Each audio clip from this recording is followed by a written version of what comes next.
Yo, what's good, everybody? I appreciate everybody checking in. We got some major news that just popped up today. We're definitely going to talk about it.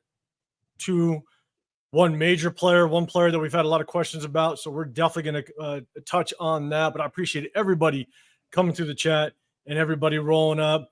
And my guys, I got both the Severe Raider, Chris, Protect the Show podcast. I appreciate you guys pulling through. Severe, what's going on, man? How you doing?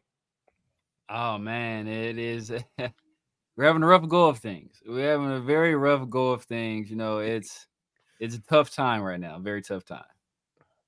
It is, and we're gonna jump into it. And we're gonna talk about. We're also gonna review some film. So guys, buckle up. We're gonna review both offense and defense, and so we're gonna kind of give you our takes on some plays that we saw.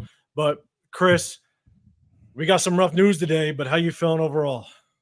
When it rains, it pours, man. And when it rains, it pours. You know, I see a lot of people talking about the off season already, and you know, people talk about tanking.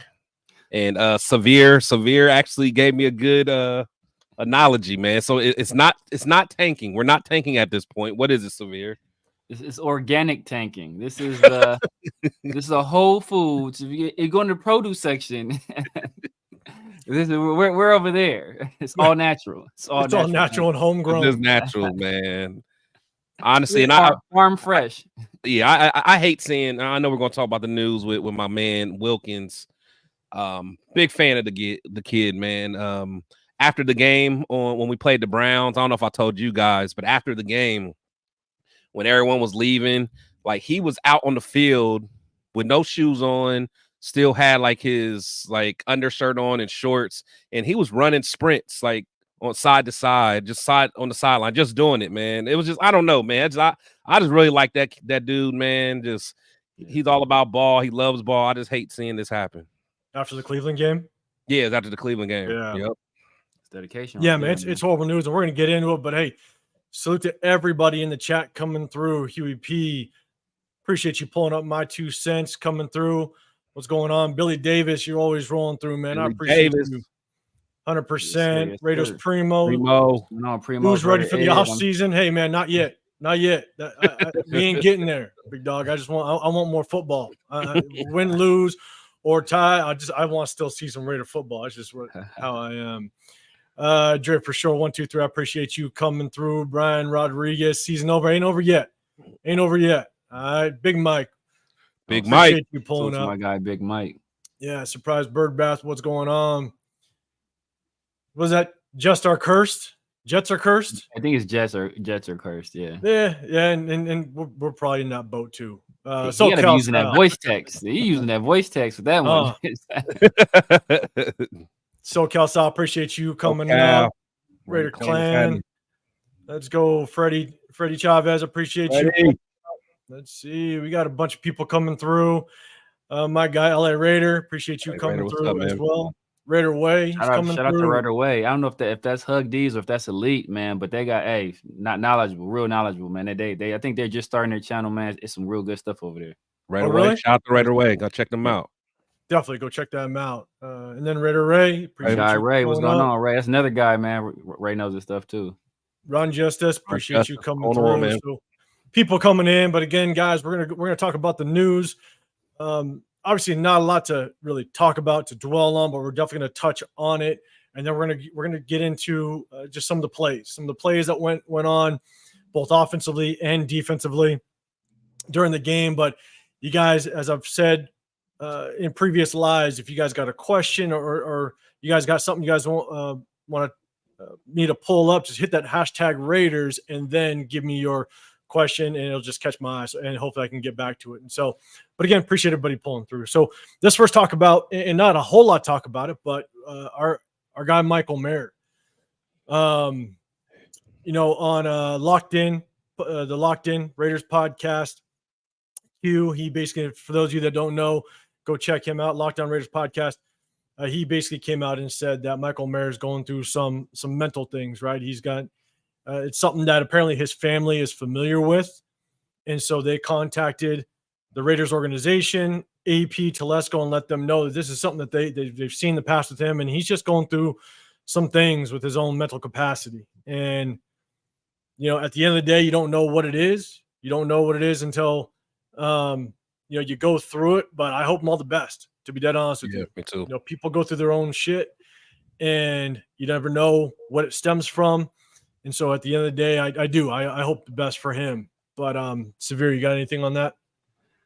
Yeah, man, it's tough. Anytime you're dealing with something like that, I'm assuming it's some kind of mental health issue. You have to take that time. At the end of the day, there is life after football, and you want to make sure that that's a life worth living. And we've seen some tragic things where people that you would have never thought. Anthony Bourdain is a guy that comes to mind, right? You would have thought that guy's living an incredible life, like traveling, eating the finest meals, going to the most beautiful places on earth, and he took his own life. So you always want to be very careful about that. Like Stetson Bennett was a guy, he was a guy, he was a national champion quarterback, two-time. I'm gonna tell you, he was two-time national champion championship quarterback with the Georgia Bulldogs. Yeah.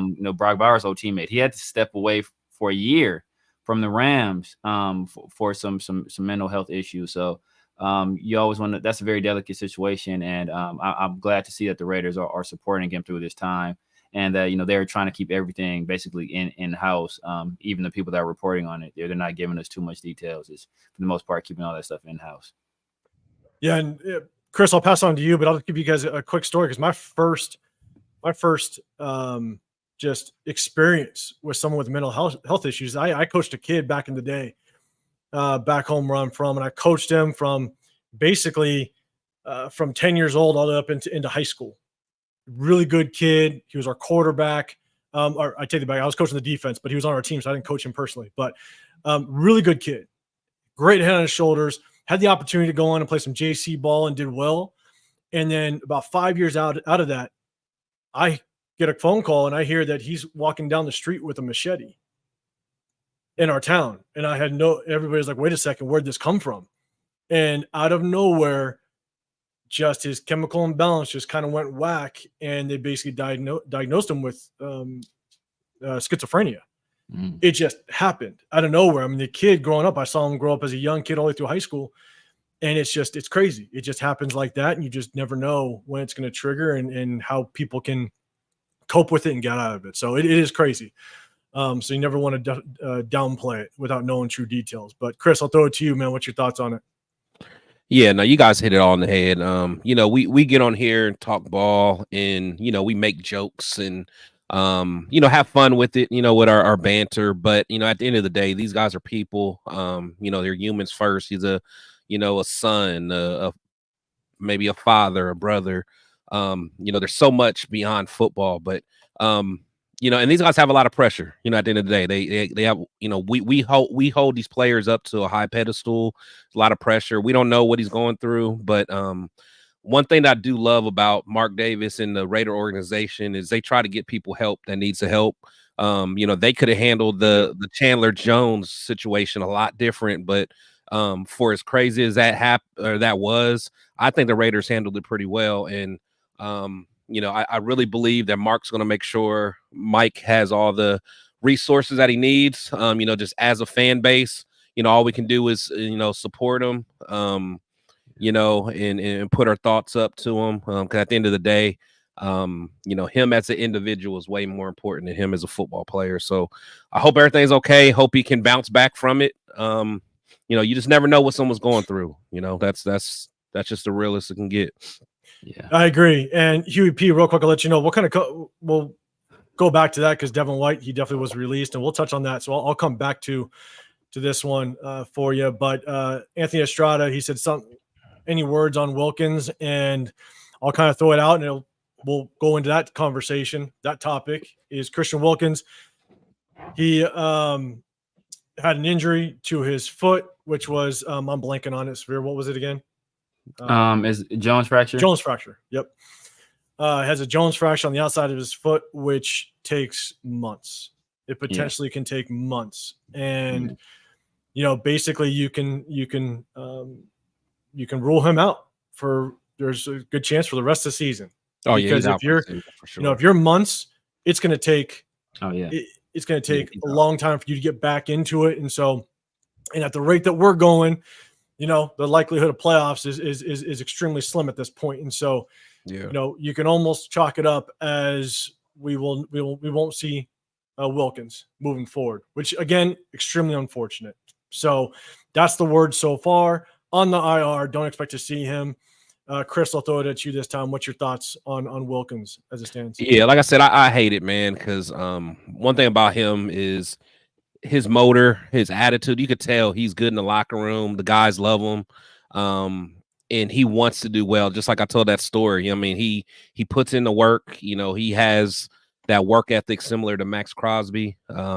He's gonna be missed. He's definitely gonna be missed. All at this point, all we can do is just next man up. Adam Butler showed me a lot of good things. Now we're gonna get a chance to see one of these other guys, hopefully, can step up. But I definitely hate seeing that from Wilkins, man. That was the guy that's been excited to watch all season, and I wish him a good recovery. But yeah, he's definitely out for the season for sure. The one thing I do have to say, and there's actually one clip that I'm going to bring up, and it kind of goes in this, is that, I think we talked on Sunday after the game, we're sitting there going, where did he get hurt? And now I think we're finding out that he got hurt when Adam Butler jumped on him after that sack.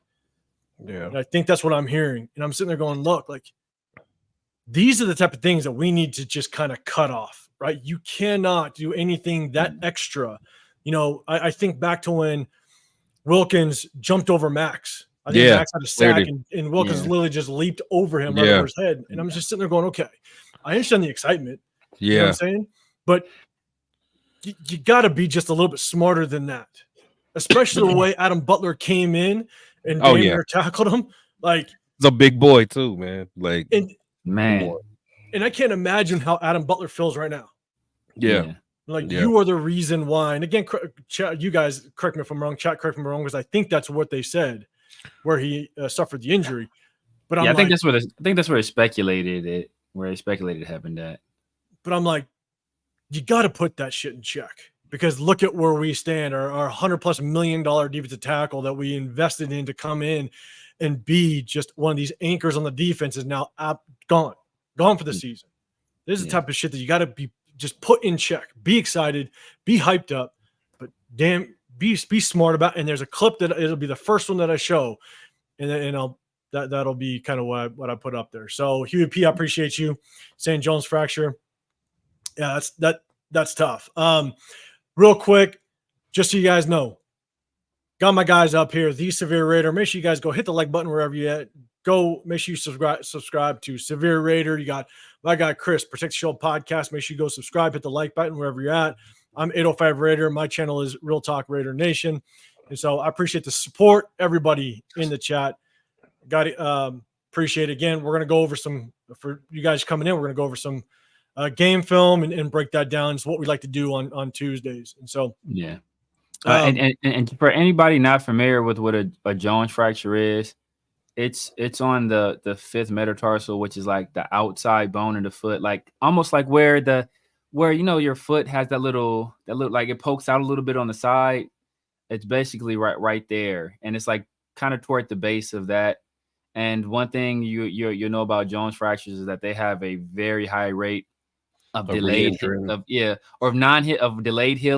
or of non-union. So that's probably why the Raiders had him have surgery, because if there isn't some kind of intervention with that healing, that Jones fracture have a high rate of them not healing, just because of like the constant moving. It will keep that fracture from healing properly. So they said that the timeline is usually 4 to 6 weeks, but no, it can take an additional 6 weeks on top of that to heal. So hopefully the surgery probably speeds up the process. But even then, if it's going to take 6 weeks, shut this man down for the year, bro. It's not worth it.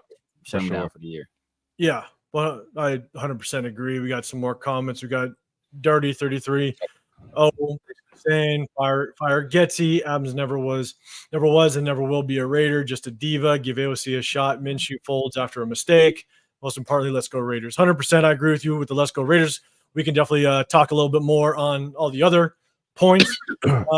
But chat, let us know, because we don't know. Antonio Pierce started, man. Yeah, I didn't watch yesterday, though.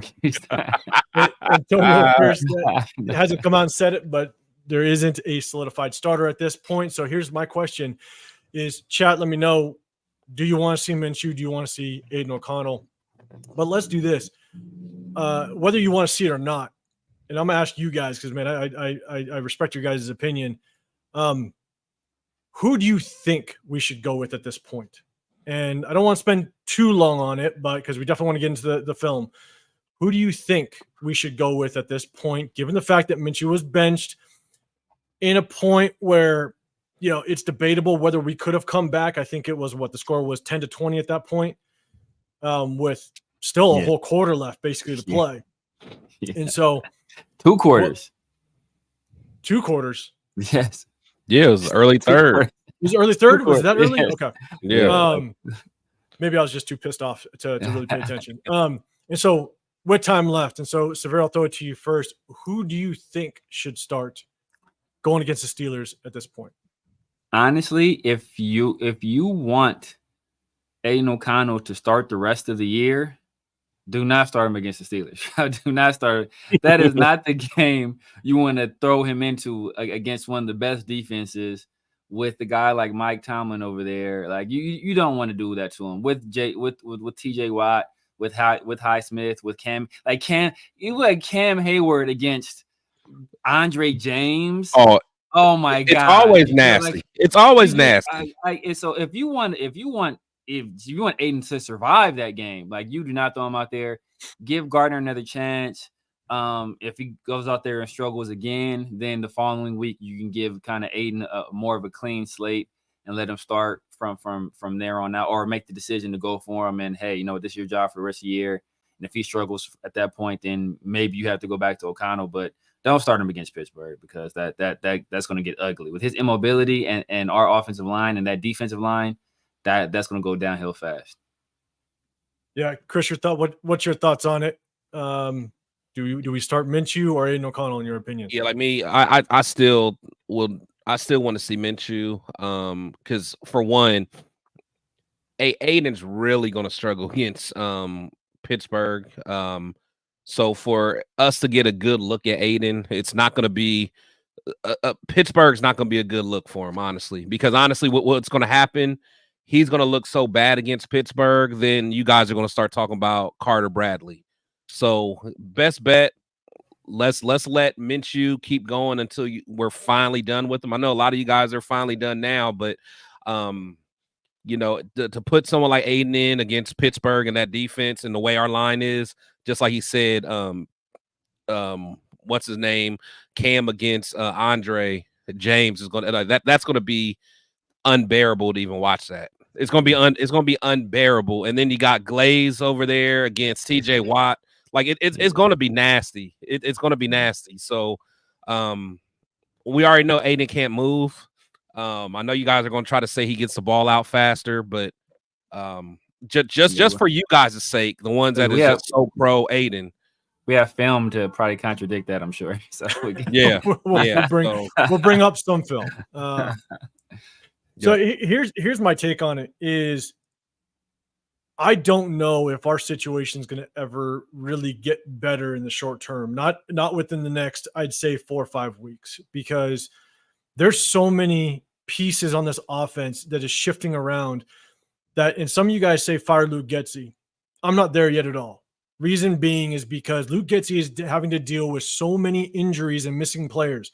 Devonta Adams now gets shipped out, which means Jacoby Myers now has to learn the number 1 receiver spot. So he had basically a week and a half to figure out the number 1 receiver spot.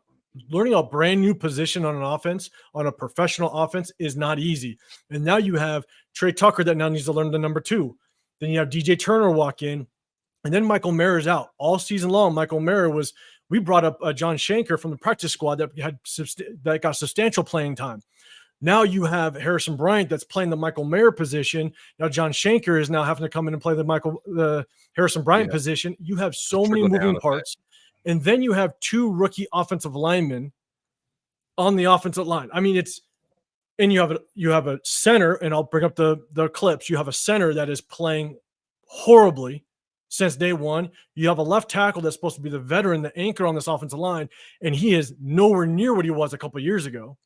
And so at the end of the day, and you guys want to, and there's a lot of people saying fire Luke Getsy, even after Cleveland, even after Carolina, even after this last game. Well, we just went up against probably a top 3 defense. That's what everybody's coining that Denver defense is, a top 3 defense. And they did look like it. I mean, they were a damn good defense, and they've shown it for the last few games. And so it is not all on Getsy. You know, there's times where people are talking about spacing, times about receivers kind of going in different directions. Well, guess what? It's because we're learning a new system, and you have players that are in completely different positions. It's going to happen. It happens when you're 14 weeks into the season. You still have some miscommunications at times because this game's all about adjustments. This game's all about changing your game plan based on the defense that you're going up against. And so you're going to have miscues at times. Now throw in the fact that you're switching up your entire personnel last second that you didn't even know of and aren't even prepared for. It's going to happen. So I don't throw all this on Luke Getsy at all. No, you now, can't. I'm not saying Luke Getsy's Andy Reid. I'm not saying, but I'm also not saying it's not all on Luke Getsy, and I ain't firing him. No, for sure. And I think the biggest thing is, me, I've been very pro Minshew so far. Now I'm not going to hide from that, but Getsy has actually dialed up some plays where wide receivers are wide open, and Minshew is missing them. Yes. Minshew's missing them. Like that is player execution. That has nothing to do with the play calling. Now, there's some things that we kind of talked about on Sunday, like going, running the ball on 3rd and 5 and then punting it. So that could be a situation where the head coach and OC weren't on the same page. But overall, I mean, of course, there's some things that Getsy does that we don't necessarily like. But I'm with you, 805. I'm not trying to just fire him as of yet. Because it's not like guys are just not getting open. He's scheming guys open who are missing the pass. Yeah, and there's also remember that play when we're going over Carolina's film, and we all talking about business decisions. Remember that play that I brought up where it looked like Devonta Adams was supposed to run that out route, and it's a very basic tempo throw. He runs an out route. Gardner Minshew looked, and it looked like Devonta Adams just ran the most half-assed out route I've ever seen. And it was weird. I didn't understand why he would half-ass that route so much. In my opinion, that was part of those business decisions. Mm-hmm. And this is what Luke Getsy has to deal with. You're relying on your number 1 receiver to half-ass a route. And now you got Gardner Minshew. This is what he's relying on when you're looking at one receiver 80% of the time, and he's going to half-ass a route like that. Those are the type of things that I'm saying, look, it's frustrating as hell to kind of watch. And so, but with that being said, going back to my opinion is if we roll with Aiden O'Connell, I don't know if it's going to get any better in the next 3-4 weeks with his offense. And so if we want to get the largest sample size possible, Aiden O'Connell, to prepare whether or not we truly move up in a draft to go get somebody next year in next year's draft, I want the biggest sample size possible because we kind of know what we have with Gardner. I want the biggest sample size possible of Aiden O'Connell to know you are either the guy or you are not, and confirm it. And then we already know.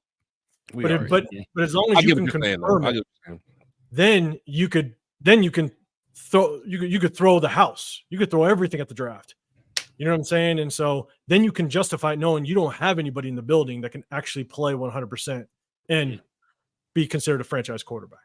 So do you think there's any do you think there's a team out there that may see some trade value in O'Connell? Because he's still young. I think so. I don't think it won't be much, but yeah, I think it's at best, and it's got to be situational, maybe a 5th if you have a quarterback needy team that they were high on him coming out of the draft last year.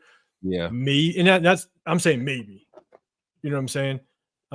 Yeah. But because of the way that we have performed with him, I think it just drops his value 100%. I mean, that's where anybody that wants to reach out, the cards are all in their hands. So yeah, you might be right. Maybe just a 6. Severe, what you thought on it? I mean, you have and kind of he's a young, old quarterback. Like he's 26 years old. So, like unless you anticipate him being like a guy soon, or you're in like desperate need of a backup quarterback, but his mobility issues limits a lot of the schemes he can be involved with, just because he's not a very mobile guy. He doesn't have the strongest arm. He has like an average NFL arm. So it's a very narrow window that he can really fit into, where, like, he would be able to go to and be effective. Like back in the day, like Bill Belichick would love Bill Belichick. Like, oh man, I love this straight-laced kid, and like Bill Belichick would have loved him, but yeah, I don't see a lot of fits in the NFL for him at this very second. Maybe Sean McVay, or like, actually, ironically, I think like maybe Sean Payton might like a guy there, like just get the ball out quick type of guy, like not, don't do a lot of running. Maybe a Sean McVay possibly, he might like him. Like he took on Jimmy G, so he take on Jimmy G, he'll take on Aiden O'Connell, but he has Matt Stafford, he has Jimmy G already, and he has Stetson Bennett backing him up, so he already has a old ass young quarterback, in the league. So like, he don't need another one. So I don't think there's really a lot of true landing spots for him. And I'm not going to dive too deep into this because I definitely want to get into the film, but at the same time, what's really tough is we were supposed to be on the whole, basically riding the backs of our defense. And I'll tell you right now, the defense just isn't playing up to par like we wanted them to, like we expected them to. Yes, there's injuries, and I get it, and that's tough. Like, you have to consider the fact that there are injuries. You want to have that next man up mentality. I 100% understand that. But we were going into the season hoping that we would have a top 10 defense or top 5 defense to kind of help balance it. Gardner Minshew was not going to be a 30-point quarterback. We knew that. We knew what I'm saying? And we were going to be based on the backs of our run game, which is sustain the clock, sustain some drives, stuff like that. And we were probably going to have some low scoring battles. Yeah. But unfortunately, when it comes to the defensive side, there's a lot of chunk plays that are happening, and we'll definitely get into the film. But at the end of the day, guys, I appreciate everybody in the chat. Again, if you can, hit that like button. You got Chris Protect Shield Podcast. He's over there. The Severe Raider. Make sure you guys go hit those subscribe buttons. I'm 805 Raider, Real Talk, Raider Nation. I appreciate you guys. But again, if you guys have something for the panel, hit that hashtag Raiders and then throw your question, and I'll try to take a look at it. But let's go into the film a little bit, and we're going to look at the defense. I got a lot of clips, so we're not going to spend a lot of time on majority of them. We'll definitely talk about some that were pretty substantial and momentum changers in the game, but definitely some that just kind of catch my eye. And so we'll talk about the defense first. Okay, so we'll bring up the defense first. Unfortunately, kind of a lot of chunk plays, right? So I'll just run it all the way through and let you guys kind of take a look at it. But on the defense side, good run up the middle. We're going to show the end zone view as well. But really good job by Adam Butler. Adam Butler sitting here. Great job taking on that down block or basically from that H-back coming down. He does a great job using his arms. Hits, extends, which still allows him to get off. Yeah. Unfortunately, we're going to miss number 94. Man. But this is the guy that needs to step up. Adam Butler's going to have to step up. Yeah. I mean, Wilkins' hand-to-hand combat is top-notch. Top-notch. Yeah, man, his hand usage is great. Yeah. I got the sack on here that he had. Oh, that swim. That swim was nasty. That swim was nasty. But great job, Adam Butler. It's definitely something that we're going to have to see and look out for. Now, again, we talked about chunk plays, right? So this next one, we get them in a 2nd and 14. These are the type of things that you get a rookie quarterback behind the sticks. You can't just let these type of plays go, which is unfortunate. You know, you want to get him in a 3rd and long situation that makes it just that much harder to get out of. And you play that field position. They punt. Now we have decent field position in a short field for Gardner Minshew. But these are the chunk plays. Look at the field. That was actually a perfect play call too. That was a perfect play call for that situation. It was, because it's on a 2nd and 14. It's not on like an obvious 3rd and 12 or what have you. There's a play there for Bernie to make, and then he just Bernie was like the only one that had a chance. Yeah, really. And I just said some good things about Adam Butler, but honestly, I think Adam Butler definitely needs to be more needs to get off that block. Disciplined to understand, like, screen your way. Yeah. So track that running back. Get to that running back. Screen your way. Yeah, because you could tell how he was blocking them. It's like he wasn't trying to drive you down the field, but he wasn't like pass blocking you either. You got to be aware that, okay, screen my way. What's my surroundings? Sniff the ball out. Now, this is one of Christian Wilkins' sacks. Again, to your point, just watching his hand work, again, he's going to be a guy that's missed. He's sitting in the middle. That swim is nasty. Bro, it's nasty. Swim is nasty. Went by him like he wasn't even there. Yeah. Excuse me. Just didn't even finish the swim. Just had that one arm, just pushed him off. And what I like about Christian Wilkins is that there's a lot of defensive linemen that will make instant contact and then try to extend their arms to kind of get that separation between the bodies. Because the moment you get separation between the offensive linemen, that's your comfort zone, because now you can get off blocks much easier. The moment you let offensive linemen into your body as a defender, they can control you all day. You look at what, maybe a bad example, but how Gardner Minshew just got flat backed. That's what happens. Guys can just control you, and so Christian Wilkins does a great job of not having that instant impact, shoulder to shoulder, helmet to helmet. He uses his hands extremely well. He does. He extends. He freezes that offensive lineman, and then just the move he has, not very many linemen can keep up with him. No, 100%. It's on a 4-man rush too, which is like when you're able to generate that type of pressure, especially on the interior with just a 4-man rush, that's extremely valuable.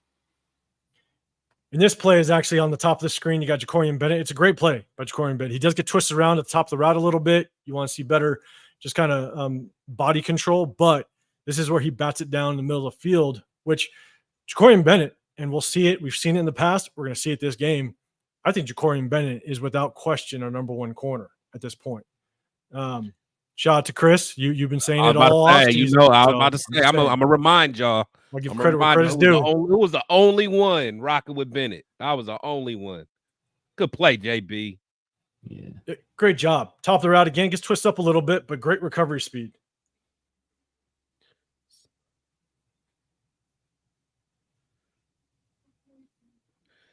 That was not a good pass rush. No, and this is the one thing we'll notice throughout all the good majority of these clips. I mean, Bo Nix had a lot of time.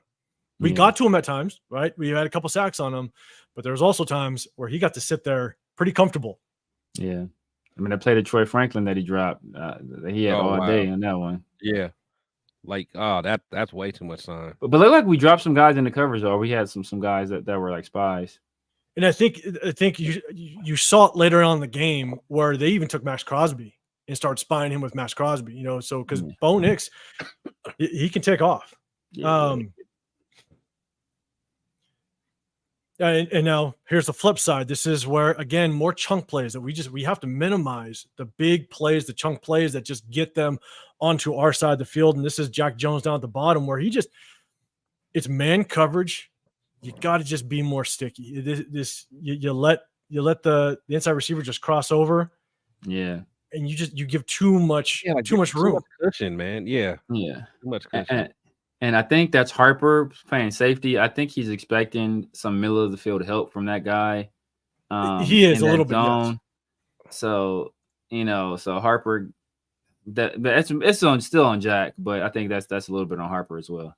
But in my opinion, there's no way you give up that much cushion. I mean, he's across the field, and you're giving 7 yards of cushion.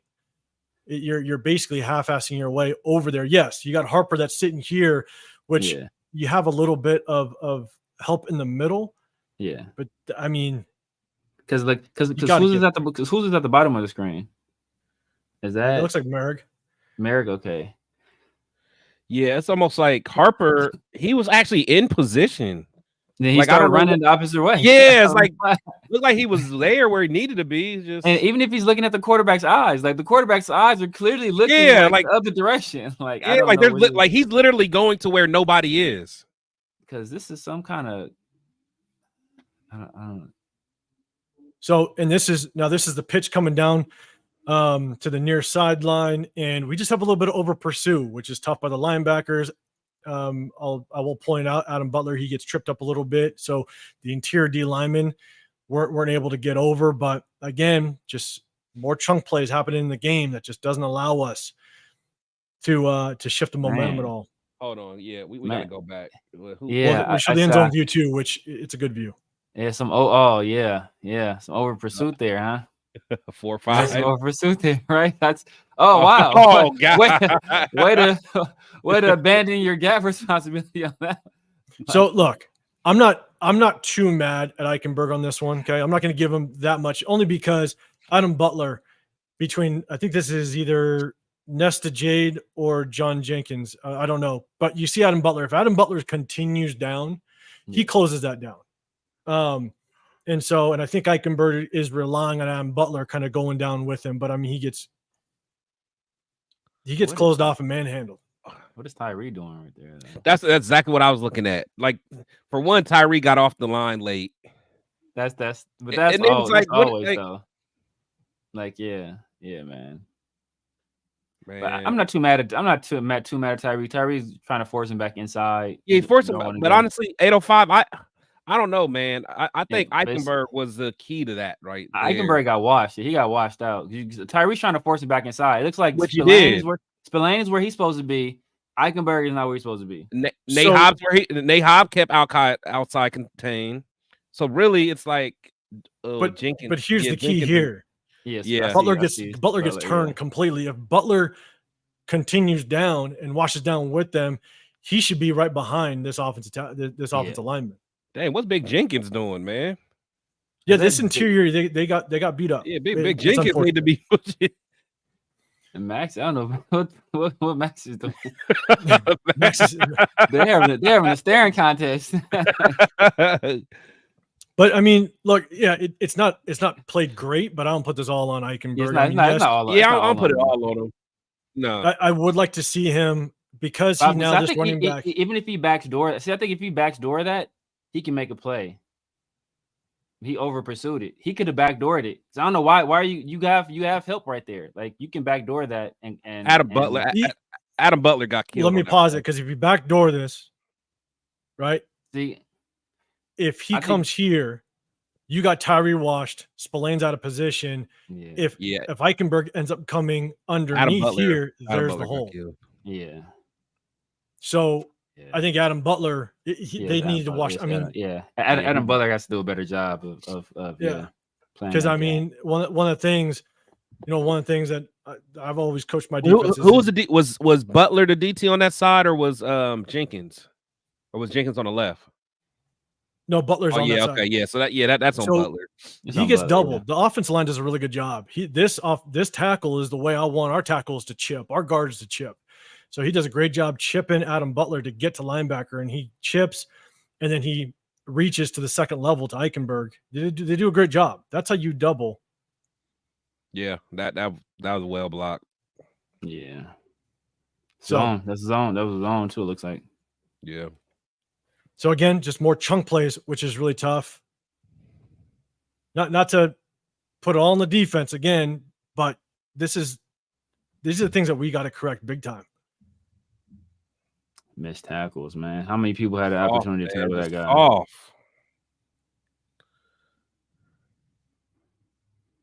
How many people had the opportunity to tackle him, and all of them missed? And one of our more sure tacklers, right there, bro. Like, just two of our better tacklers, right? Was Spillane?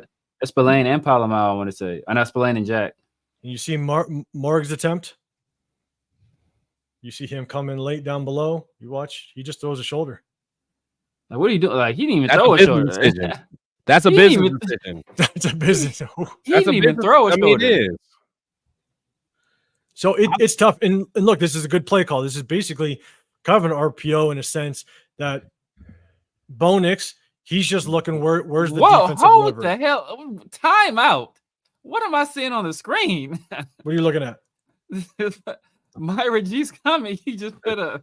Just go to another comment, man. Just go to another comment. Yeah. Hey, I'm clicking comments. All right. Yeah. Chaplain and the naked twist. And then I get this comment. I gotta find a good comment. Come on. Here we go. Man. Maybe this one. There it is. All right, Drift for sure. I like it. But this is kind of just an RPO call, right? Bo Nix, he's just looking where we balanced, where do they have the leverage? Yeah. And it's just an RPO. He sees it. He understands that Spillane, I'll go back a little bit. He understands that Spillane has that inside receiver, and he's too far inside, not going to get there in time, misses the tackle anyways. Yeah, Spillane got to make that play. I think Nate Hobbs actually did well with taking on his block and kind of causing a disruption. But yeah, Spillane got to make that. But there are goods. Okay. This is Spillane, short to the goal line. Great job coming downhill and making the play. Good tackle. Yes, good tackle. Was that Big Jenkins in there? I think Eichenberg got in there too, I want to say. Did he? I think you got Morg that gets down underneath him. I think Big Jenkins clogged up. He took 2 people on. I know Eichenberg's been washed. He came in after. He came in after. He was getting cooked up there. I hope that's not bad. Is that by tight end? He's getting cooked by tight end too, bro. Yeah, that's. Yeah. I feel like Jenkins done lost a step. He's like 37 years old, bro. Yeah, that's what I'm saying. He is on the older age. Like he can double team though. He was double team though. That's what he's there to do. Is he's there to get double team, so he did his job. Yeah, that's essentially what frees up Spillane. Exactly. Yeah, he's getting 2 guys. Yep. Yeah, because the guy tried to come off late and get a body of Spillane. He couldn't do it. Yeah. So really good job. Is that the guy? Are the Broncos the ones that signed Cushenberry, or he went somewhere else? Did they have Cushenberry and he walked? Yeah, they had him. He went. Yeah, they had him. He went somewhere else. Okay. I'm gonna make sure I find an appropriate comment, Myro G. Yeah, Rainbow probably done for the season. Rambo, excuse me, probably done for the season. Yeah, he is. Jones fracture in his foot. Here's a simple screen route or swing pass, and your boy Severe Eichenberg late to the show. But who else was that? Was that Mork? Or you're like, why didn't Mork go out there? Like, how do you you got to see that, bro? Like what? No, it wasn't. Yeah, Eichenberg. Yeah, like what else? What else could you possibly be looking at on this play? How can you not see that? He's out there in the flats now. And see here, look. This is a again. That's pretty good action. That's good action. Play. Yeah, I can't be mad at him because that guy flashed in his zone, so he kind of has to pass that guy off. If he moved, he would have threw it there. That's a touchdown. Yeah, he has to pass that guy off. When we talk about being creative, this is a really good job by Sean Payton, and something that, look, as much as I just ranted a little bit about Luke Getsy and how you don't put it on his shoulders, these are the type of things that Luke Getsy has to do. This is basically an extended run play that Bo Nix can throw to if he wants to. Because if you watch the way that the fullback goes out in here, he's looking to block. Yeah. So if this receiver brings the corner and holds Merrick, then that means that this guy's going to extend, get into open space, lead blocker. You give one of your quickest running backs, you give him the ball in open space, and now you got the sideline to catch and score. And so, because if you just watch the action out of this fullback, it's just an extended play. He's ready to block. He's not looking. He's not going out for a pass. Yeah. And this receiver, he holds Merrick. Now you're basically one-on-one blocker with Jack Jones. It's a really good design play. And now you got one of your best, quickest athletes in open space. I almost wonder if Jack Jones was supposed to play a lot shallower on that, because it looks like Mork was going to probably have that third over there. I don't know. It seems like someone should have automatically. No, I mean, you can tell they're in zone. When you're a corner on that side, you're basically going to drop to the deepest man, which if this guy comes back, Jack Jones has to make sure that he's in position. Yeah. He's just kind of late getting here. But again, it's a good design play call. Yeah, because there's really nothing that we could have did, because as much as we talk about Eichenberg, the minute he leaves, that's an easy touchdown pitch right there. I think Spillane's playing too deep, though, to be honest with you. There's no reason for Spillane to be that deep when you're in the end zone. So I think part of the problem is him playing too deep. And because he That would should have been allow able to, Eichenberg he to should have go he to should have been flat. able to cover. He shouldn't have been able to cover that. Like, why are you playing? Why are you playing 8 yards deep in? Like, it doesn't make any sense. Why are you playing that deep in the end zone? Yeah. Like, so, like, I mean, that's again like Eichenberg struggles in. He's not Eichenberg. Spillane struggles, you know, in space when it comes to pass coverage. You know, we've seen it time and time again. He's great as a run defender, but sometimes his aggression as a run defender can be used against him as well in play action fakes, and he bites on them. So, I mean, people don't like to hear it, but a guy like Devon Diablo is missed. Well, so and look, I put this all on Eichenberg, to be honest with you. This is who I put it on. Yeah. But Dre for show 123 said, please show Max running Tyree over and not pursuing fast enough. So I was going to put that on here. I'm not gonna lie. I didn't clip it though. So my bad. I was going to, but I know exactly which one. It's pretty bad. Yeah. Max Crosby literally just lays out Tyree and flatbacks him on the ground. So like, get out of the way, man. I put this more on Eichenberg because Eichenberg, he's got to have the instinct. He's got to understand that if you have two coming out, because he sees it, you're the linebackers coming to your side. If you have two coming out, you have to go with it. Yeah. And he's late to it. Yeah. So I put this more on Eichenberg, if anything, because the moment the fullback goes and running back goes, that's two threats. You've got to go. I mean, and I'm not putting on Jack too. I mean, it's Jack and I, because as soon as that guy passes through your zone, that's on. Yeah, hit him. He's passing through your zone. Yeah, put a hit on him. Hit him. He's not beyond the 5 yards. Hit him. Get over to the two guys out there. Like, it's, you know, be physical. Put like, you know, that's one ill intent physicality. Like as soon as you see that guy coming through your zone, put a hit on him. Get take him out. Basically, take him out of play. Then go pursue that. You see the two guys coming out in the flats, and that's obvious. You know, screen pass right there. Yeah, and it is obvious with that motion of the fullback. He's going out. He's not looking for a pass. So Eichenberg has to have this. He's got to know that that's what's happening in front of you. So you got to get there. Even though you're in zone, I understand he's in zone. He understands that Jack Jones is outside of him. You got to know you got to get there. That ball's released. You're going. Yeah. This is the deep ball that was missed. Got Troy Franklin down. This is the miscommunication. Below.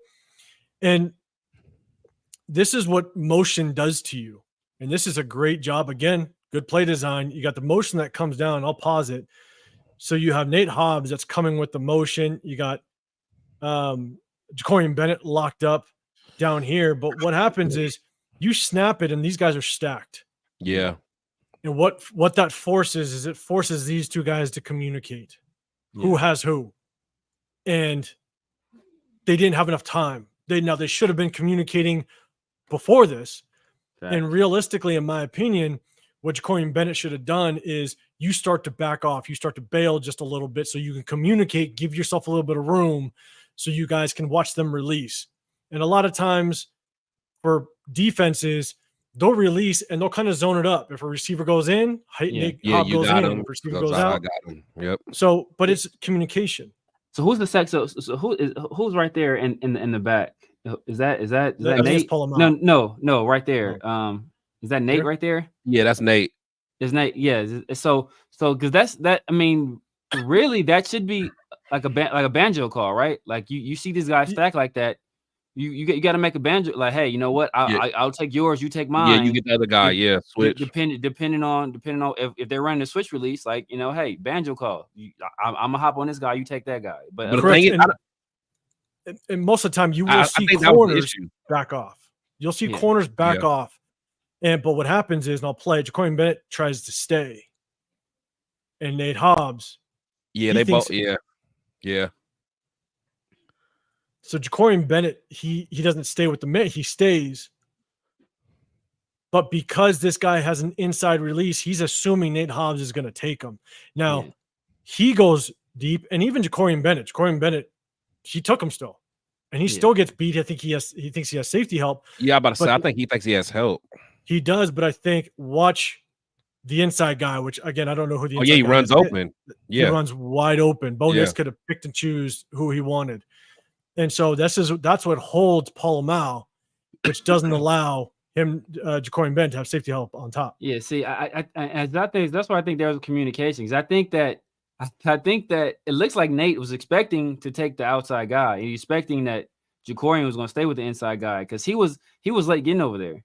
So it looks like so if you rewind it back, like he doesn't take that guy immediately. I think he was expecting to take the outside guy and Jacorian to stay with the inside guy, and then Jacorian stays outside. So he's trying to get back over there to the guy that had the inside route.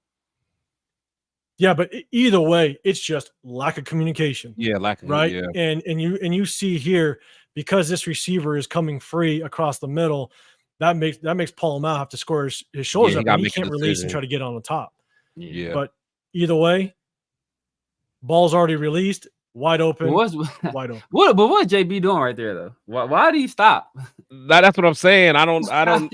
Yeah. Like what? Like even after that, like he like stopped. Like I don't know if he's gonna fall off or maybe he's falling off. Is that if that's a zone? He's falling. That's off what I'm saying. Like in my mind, I thought he must have thought it was a zone because he was passing them off because he stopped. That's what I'm saying. Like he was passing them off. My 2 cents. You may have saw it in Oregon, but that was a dime that Bo Nix just threw. Yeah, that was good. We'll put all the way through. But at the end of the day, this one, it's basically. See how Nate starts. When he's at the top, Nate starts drifting outside. Yeah, he did. And then it looks like I thought, like I said, that was a lack of communication right there. Because by everybody, with him and Paul Mao and him and JB, like there's no communication there. Because it almost it should have been a banjo call automatically. Hey, like Jacorian should have took the inside guy, Nate should take the outside guy, and then you have the safety help. Safety's playing. Looks like he's playing deep middle. So he'll be able to help if whoever needs help, but there was no communication there. Yeah. And the thing is, and we also cannot allow quarterbacks to have this much time. This pocket is beautiful for Bo Nix.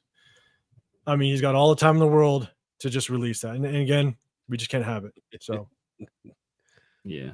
Tyree Wilson just should we say it one more time just for that? Like, where's he at? Playing D tackle. Oh, he's D tackle? Yeah, he just takes this like here. Come here. I want you to go see the ref. Go talk to the ref. Go talk to the ref, bro. Like I don't know what he's like. Well, was he trying to do like a rip under? I don't know what he was doing because he was standing straight up. Get your hands on somebody, man. So just like we saw on the 2nd and 15 where they ran that screen, Chris, you said, I think Chris, you were the one that said it. Good play call. Not doing it on 3rd and 10 or what have you when it's obvious. This is a 2nd and 15, and these are more of those chunk plays that we're just giving up, and it just puts them automatically into field goal range. It's just a simple draw on 2nd and 15. That was Spillane got out of. He got washed out. In chat, just we're going to jump to the offense side here in just a second, so we'll definitely get some offense. Yeah, I mean, Spillane got to play that better. I mean, all that space in the middle of the field. Who's that out there? Is that Bernie? No, are you talking about right here? Yeah. No. So actually, I know that we brought a lot of times. We brought in whether it's Morrig coming up and playing in the box. We brought our safeties up a lot to play in the box. Oh, no, I think that's Bernie though. Yeah, that is Bernie. Oh, that is Bernie. But a lot of times we brought our safeties up to play in the box, which is tough. Yeah. But I'll play this one more time. But again, it just kind of shows like these are the chunk plays we just cannot give up, and we've been giving up, unfortunately, all season. Man, Carolina just trashed us with chunk plays, and so. And then Merritt gets ran over and dude's flexing on him. Wait, was this when I think he got a concussion? It looked like because he had to come out. Didn't he? Let me see if this is the one. He might be out too. Shoot, concussion. He was in concussion protocol. But my 2 cents: dimes don't always get caught. A dime is just a good throw. It's not about the catch. Yeah, just so letting you know the way I see it, and I think a large majority sees it. All right, so this is where undrafted free agent, he just gets caught inside, good play action, and he knew it. He knew it instantly. Charles Snowden, you got to contain on the backside, and we'll talk about contain. He just gets caught. Oh yeah, that's a coaching thing, man. Because they all do that. I feel like none of them really keep contained, man. I think he just got caught. I think he got caught with his hand in the cookie jar. He thought he was like, "Oh, I'm about to get him, about to walk him down." He thought he had to play. But when we go and look at Minshew's touchdown, we're going to look at how a defensive end is supposed to play it. Yeah. So we'll go into that, but this is tough, right? Undrafted free agent. These are the mistakes. Like if you want to continue to be on an NFL roster, you cannot make this mistake. Even Snowden knows it too. Look at him at the end of the play. He puts his hands up. Yeah. He puts his hands on his head. Damn, they got me. Like shit. He knows he got. He got caught with his hand. He knew it. So, again, just another chunk play. We just can't have it. And this is the last defensive play, and then we're going to go into the offensive side. This is Bo Nix throwing the touchdown to, I think, is it Reynolds? I believe it is. Yeah, Josh Reynolds. Josh Reynolds down at the bottom and hits him in the back corner of the end zone. Another really good ball. I was about to say he dotted that. Jack Jones, you got to get there. You wish it, and I'll give it to Jack Jones. That's a hard one. That's honestly a hard one to guard. But isn't that what he got beat on that? What, a couple weeks ago? That same type of play against Carolina. Yeah, it's trailing. I mean, I would like to see Spillane chip him a little bit, but yeah, that's a hell of a throw. That's Sean Payton knowing our tendencies and taking advantage of it. And we gotta get more physical with these receivers, man. There, you put your shoulder in his chest if you Spillane. Right. So, and that's tough, right? Jack Jones, it's a hard one. Don't get me wrong. I don't care who you are trying to chase. And this is where he's got a double release option, right? He can release inside, he can release outside. So it puts Jack Jones in a really tough position. But you would hope that in some way, somehow, whether it be Morg on top or Spillane getting a little bit deeper drop instantly to kind of help. I think that's Palomar up there. Palomar and Harper. So it's the B team in terms of safeties. Well, I think this is Palomar. Yeah, and that's Harper. Is that Harper? Yeah. And so that's the thing is like you just wish that through here and maybe Spillane, because if you see Spillane, he just lets him go by. Bro, hit him. That's within the 5 yards. Put a hit on him, or you got to hit him. Push him. If nothing else, push him. You know the crazy thing is even Bennett got beat. Like on the cut. Yeah, Bennett's gonna get beat too. Like once he clears the safety, the receiver. Yeah. So, in my opinion, right, you want Spillane to be able to reroute him a little bit in hopes that it gives Jack Jones a little more time because it's a really good route. What Reynolds does is he releases inside, he straightens out just slightly, just to hesitate Jack Jones, and then he gets across the field. Again, really hard, but at the end of the day, you want to be a top tier tight end. You better make it work. And so that's the defensive side. We'll jump over to the offensive side and we'll kind of go through. Might you just smile and nod, man. That's all you do. That's all you can do sometimes. I'm sorry. It's a dime. It don't matter. Like he didn't dive, he extended. And it's still a dime. Like that. I don't know. Whatever. We'll do our thing. All right. So let's get to the offensive side. So we talked about Christian Wilkins, right? Yes. Christian Wilkins, he gets hurt. This is a third down play, and I think Minshew takes off. Good job using his feet, making it work. And we just don't need stuff like this out of JPJ. He comes trailing. You want to see someone take out their own shoulder on the ground? This is a good view of it. And I clipped this last night, so I didn't even know about the Wilkins stuff. But I mean, you look at him take off, and it's just like I love the. Don't do that. I know it's stupid, but I ain't gonna lie. I remember seeing it like when I was watching it. I'm like, I love that kid. I ain't gonna lie. But what's bad is that like, dude, you already have concussion issues. Like, all you need is your head hit the ground the wrong way, bro. You done for the year. So I'm not going to take too much time on that. But this is the Brock Bowers touchdown. Basically on that return route that Brock Bowers has run multiple times. So,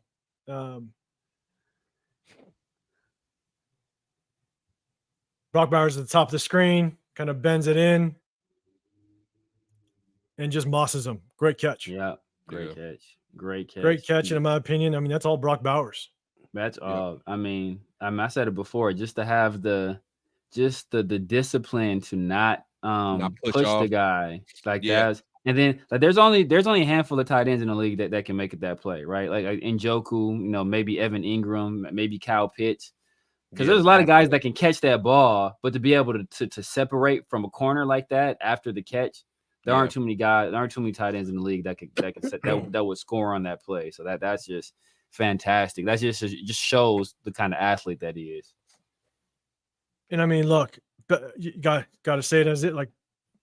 That's a nice throw too, man, under duress. Yeah, and the thing is, I know people try to act like it was just, he got lucky, but I think just knowing where your guys are going to be, who has a one-on-one 50-50 matchup, that you give your guy a chance to make a play, and that's what he did. And that's what you want out of your first rounder, right? Right. Your first beat your rounder guy. has to be able to win those 50-50 balls. And so, yes, Gardner Minshew's he's taking a risk. I get it. But if you're going to take a risk somewhere, you're going to take a risk at your first round draft pick. Exactly. A guy that should be able to moss somebody. And so, exactly. Sometimes it won't work out, but sometimes it does. Yeah, that's a chance you take, though, man. At that point, exactly. You give your playmakers a chance to make plays. That's why they're called playmakers. Yeah, exactly. And honestly, and that's how Minshew's last interception was. He gave a guy a 50-50 ball, but that's like you gotta be. That's when like, you gotta know your personnel. I know, like it's like you don't got Tay out there, but he's I'm gonna try it anyway. And this is where what I'm starting to see more and more, and we've done this a few times now, and this is one of the things that I love to do. I go back and I watch film, but here's one of my biggest things is I think Gardner Minshew. Too soon right away. Too soon, man. One of the things that I'm seeing out of Gardner Minshew is he's getting off of plays very quickly. He's quick to kind of dumping it off, which is tough. And so you want Minshew to be able to kind of understand the defense. I think he's struggling to read the defense. Maybe he just isn't grasping the offense as much as we'd like him to at this point. But he panics. Well, I'll pause it here. But then look. And he dumps off, right? He dumps off here. But here's the thing is you got Harrison Bryant coming across the field. Yeah. Yeah, but he's got to see it develop. But look at Andre James, though, on this play. I mean, I think it looks like Harrison Bryant was going to come across, but that's only because the linebacker saw him make the throw, so they came off of it. But by the time that they are even releasing, they're still flat-footed, shoulders square. Like the momentum is now already in the motion of going towards that dump off. Where now we'll look at the end zone view, and this is where Gardner Minshew, he's got to use his legs just a little bit better. He's got time. Yeah. I think Harrison would have cleared if he would have maybe backed up or slid to his right a little bit, or slid to left rather. I mean, a little bit. I mean, he's just so quick to get that ball out, even when he has decent blocking. That's I think he's just, and there's a couple more examples of it. I think he's just getting off of the downfield routes way too quick. Now, mind you, if I'm getting my ass handed to me and getting hit all day long, maybe you get the ball a little bit sooner too. But that's kind of what's happening. And so it's tough. Harrison Bryant, he does release open. And I think Gardner Minshew is just kind of getting off a little too quick, and I think this is a check down as well. And then my 2 cents. You are my 2 cents. That one was a dime too. Okay, it was a dime too. He's persistent. Say it to you. My 2 cents is he's very persistent. Isn't he the one that that was a leader before? Like he used to be the leader back in the day, and leaders don't. I forgot. Yes, it was. Wasn't that because we were talking about Minshew needing leadership? And an hour later, he was still talking about being a leader. I like it. Hey, you're dedicated, my 2. I like it. He is, man. He's very dedicated. Shout out to my 2 cents. Just another example, in my opinion, of Gardner Minshew just checking it down a little too quick and not really seeing the field properly. he checks it down. Still good, in my opinion, good protection. But know what? But know what? My 2 cents have given us his 2 cents 5 times. And know what that is? That's a dime. Bars. Bars. I got to get those buttons. Okay, I don't got those buttons. I ain't got those buttons. But what's really weird though is watch Gardner Minshew's head, and you see it in the end zone view a little bit better. But I'll pause it. Gardner Minshew opened up and looked left. I think this is Shanker out there. Shanker, he's wide open. Yeah, throw it now. Yeah. Throw it now. He catches. He's got the sideline. He may not be getting far. He ain't getting far. That's Shanker. But, he ain't getting far. But this is where you throw it. That is where you throw it. Yeah. You got solid blocking.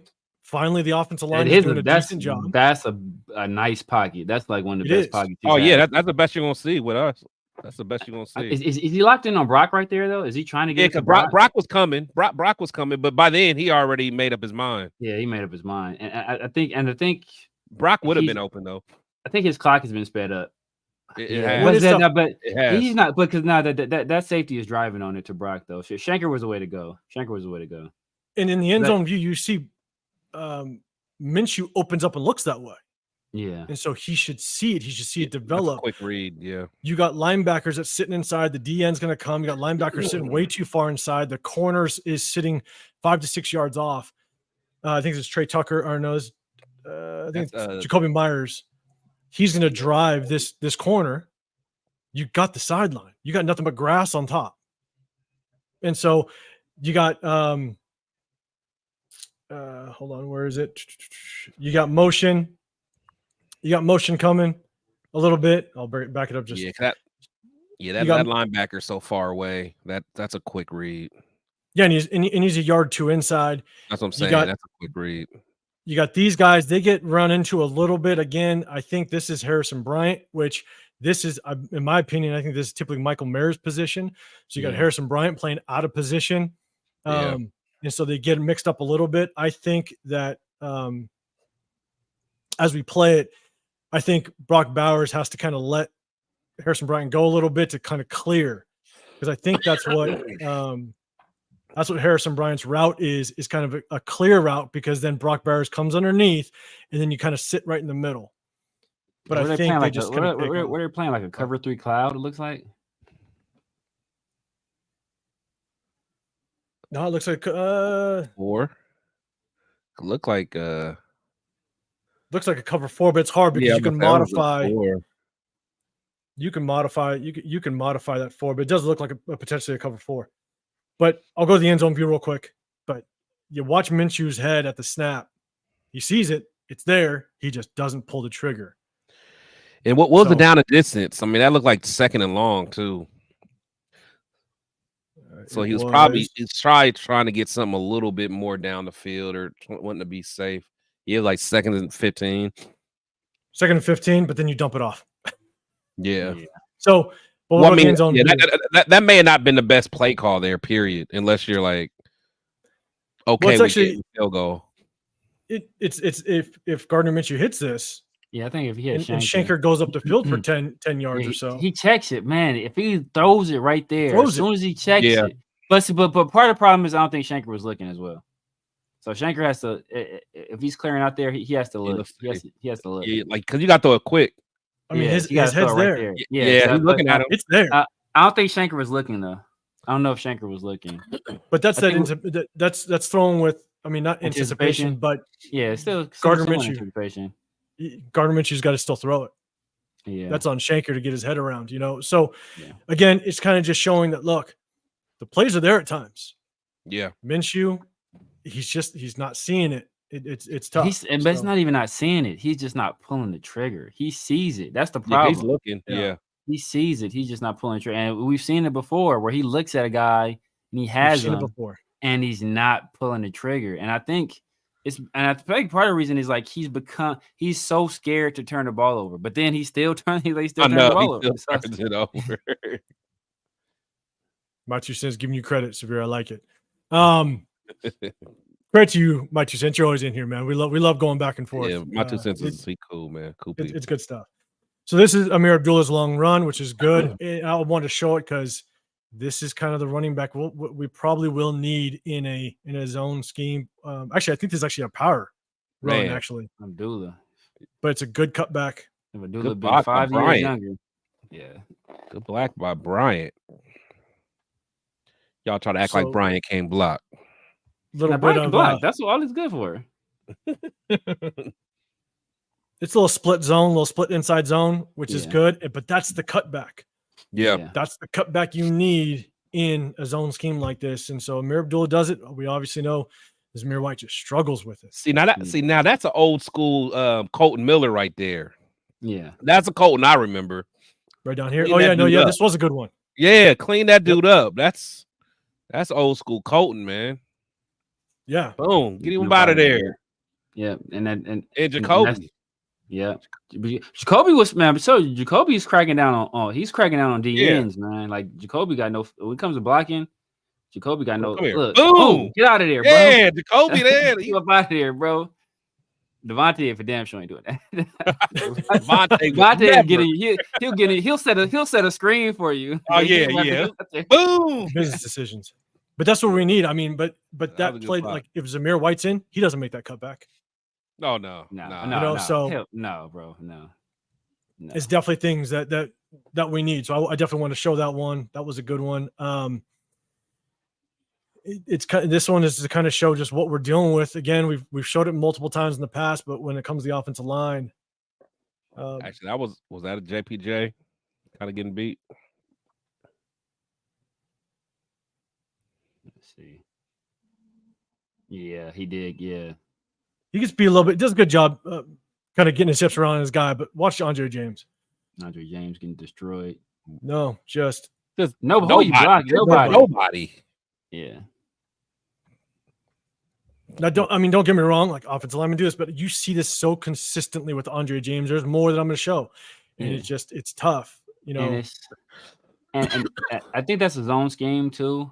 But he should he even in the zone scheme, like the most dangerous man at that point. Number 40. Yep. Yeah. And I'll be honest, guys. If it's uncovered, when you're uncovered, most dangerous man. He's not covered at that point because it's I think you look at the from the left side of the helmet over, so he's uncovered at that point. So he has to take the most dangerous man right there. Well, so you basically go head up. If it's zone coming to, I guess the offense is right. Yeah. Right. You're basically gonna go head up. If 93 actually comes and reaches, Andre James is gonna have to take half a man. He's gonna give him a shoulder. Yeah. But you're basically taking head up to play side gap to linebacker. Level. Yeah. But there's nobody head up, no one play side gap. Now you got to get to linebacker. Go get him. But if 93 does come down hard, you're going to help out, allow JPJ to kind of get his hips around. Yeah. But Andre James just gets nobody. And so it's really tough. You see, and again, I'm just pointing out because we see it consistently. Yeah, see, Parham goes right. JPJ goes right. And then Andre James goes home. Like he doesn't. So one guy that I will say 99, he's an absolute beast. I didn't know who he was before. Is that Zach Allen? Yeah. Oh yeah. I wanted Zach Allen when he came out of school because he was a D end in school. I think he's playing 3-4 D end now. But yeah, he's a dog, man. He's an absolute beast. After watching this film and going through it, I think he's like he's top 5 in the NFL in pressures. I think he leads all interior defensive linemen in pressures. Like he's balling out this year. All right, let's go. Where am I at? Went through all the offense. I'm looking for Andrew James miss. Yeah, cool. We're on the RPO. Okay. I like this play. I mean, again, it's very basic RPO, but this is a good run pass option play. You got Gardner Minshew being able to understand where our leverage is. He has the option to run the ball, or it's a little bubble screen over to Brock Bowers, which goes through some yards, which is good. And the very next play, chat, just so you know, we're going to get to the interception. We'll have fun with that one. Oh man, that's the very next play too. It's gotta be the next play. It is. So good RPO. I like it. Run pass option. Gets us up the field. Gets us, I believe, the first down at that point. And that's what I want to see Brock doing. Get the ball in his hands early. Let Brock do it. Brock let him run. Yeah. Yeah. So I like the creativity. I want to see more RPOs. If Gardner Minshew continues to play, I want to see more RPOs because I think, one, Gardner Minshew's good at it, but two, it just helps our offensive line, helps open up the run game. So I want to see more at it. But then this is the interception. And so we'll run through it. A couple plays ago, we talked about the defensive end play. This defensive end plays it very well. Perfectly. Exactly how you want a defensive end to play it, but we'll run it through so we can watch it. Yeah. Because honestly, if he wouldn't have played it like that, Gardner could have ran himself. He could have ran not even that. The reason why Gardner threw it like that is because that defensive end is right in the throwing lane. So Gardner has to modify the throw, but it's still a bad throw. But he has to modify how he's throwing it to get it around that player. So that's why he's trying to get it up and over that guy. Yeah. And then he floats it too much. He does. It's just it's a bad throw by Gardner. Yeah. There are things like in my opinion, that's part of his height right there. That yeah. A taller guy can deliver that throw right there. Yeah. But either way, as a professional quarterback, you still need to make that throw. Now, you got to make that throw, or you or sidearm it and just get him around it, get it around him that way. If you can't go over him, hey, sidearm that thing. Or worse, throw it more towards the sideline. Like, don't throw it where everyone is. Like, throw it, give your guy a chance where only he can get it and nobody else. Yeah.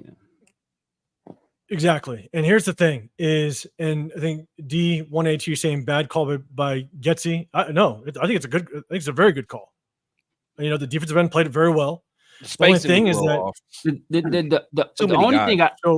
only thing I would say right there is that if I'm going to run that play, I'm going to run that play to the opposite side of the field. Yeah, I'm not running. Good point. Yes. I'm running to the opposite side of the field. And then I'm staying away from this guy, Patrick Surtain. Yeah, exactly. But first of all, you have more space on the opposite side of the field, and you're staying away from Patrick Surtain. Like I'm not. I'm going. You're staying away from Patrick Surtain, and you're actually rolling to the right to where you're throwing to Minshew's arm. Exactly. Because now Minshew has to rotate his shoulders all the way around to make the throw. Now, here's the only thing that I'm concerned with. Is again, it's like what I talked about before we started talking about plays. Is Jacoby Myers is now playing the number one. Yeah. So I don't know. Now, Jacoby Myers, his very first role on this is he's basically running a rub route. He's running a pick route. Yeah. He's looking for the first defender to come over to kind of help, to kind of to flash them, to help them to pause them for the split second. Everybody in the NFL does it, right? Problem is nobody comes. Yeah. Nobody comes over, and I think Jacoby gets lost, and I think Jacoby did the wrong thing and actually tried to bend this thing back outside. Now, is that a coach thing? I don't know. Now, mind you, Jacoby Myers is only his second game playing the number one receiver, so I don't know if he understands what to do or what have you. Again, if Getsy calls this, it's horrible spacing. But if you look at other offensive coordinators that run the same exact concept, other offensive coordinators along the league run the same exact concept. And what typically happens is this player will try to flash or rub a defender coming through to hold him up, which no one does.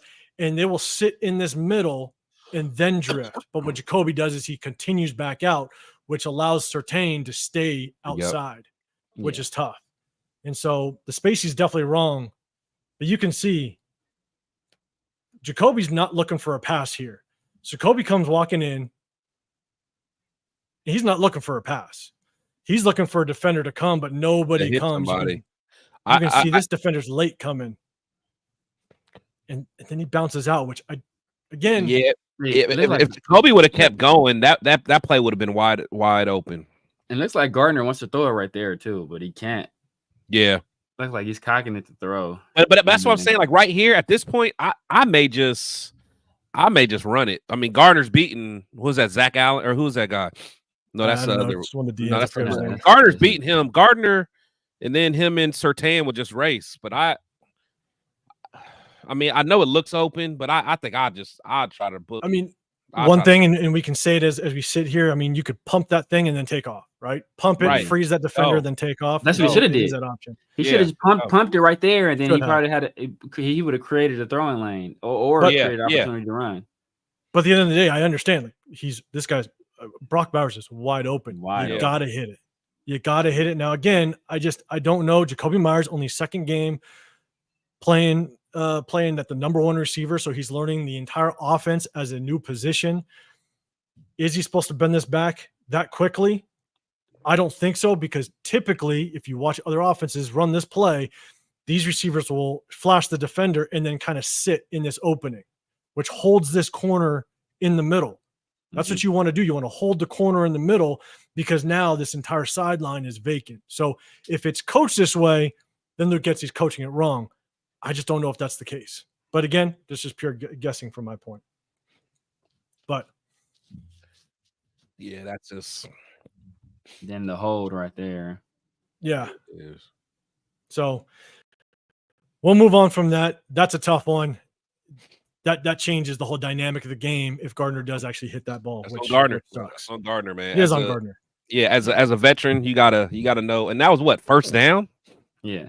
Yeah, you gotta live another down, man. Live another down. So this Alexander Mattson probably won't take too much of this one, but I believe on this one there was an opening to kind of cut back on him, but he just doesn't take it. Yeah. We'll watch the end zone view one more time. There was a cutback lane right back here, which he's got to take it, but it's tough. Like, and these are the growing pains with JPJ. He's an aggressive kid. I think he's going to turn out to be a good offensive lineman for us. But JPJ just I think this is Jones. And again, Jones is a beast too. Jones does a good job crossing his face, gets him off of him. It makes the play. I mean, and you could look, JPJ's pissed at himself. You could watch him right after, because Andre James actually does a decent job. He chips him and then goes a linebacker. Andre James or JPJ, as soon as that chip happens, JPJ, he's got to get his hips over. He's got to work his hips over. Yeah. To kind of shield him off. Yeah. You can watch JPJ. He's pissed at himself. Yeah. Yeah. He did. So that's tough. Again, rookie. I'll give it to him. He'll learn from it. Yeah. I think I'm not going to be okay. I'm not worried about JPJ at all. Oh man, yeah. At least my words. Yeah. I believe this one was this was the Ooh. We'll go to the end zone view so we can see it. I think JPJ got killed this one too, didn't he? Yeah, this one, I think this is the one he kind of struggled a little bit. Zach Allen, Zach Allen cooked him. Yeah, he gave him work. He gave him work. That's the welcome to NFL moment. And that was the one that we got called for a hold too, right? Yeah, because it would have been pass interference, so they brought it back. That was the pass. Yeah, that was the pass was one. Yeah, was that Glaze or was that Colton? I think it was Colt. I think it was.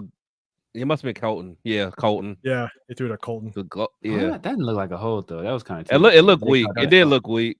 That's pretty weak if they call that. Let me see. Like, how you call that a hold and not call what happened to I think more of a block in the back than a hold. Did they call block in the back, or they actually called holding? Didn't they? They called holding. Yeah, they called defensive holding and they called offensive holding. Is offset.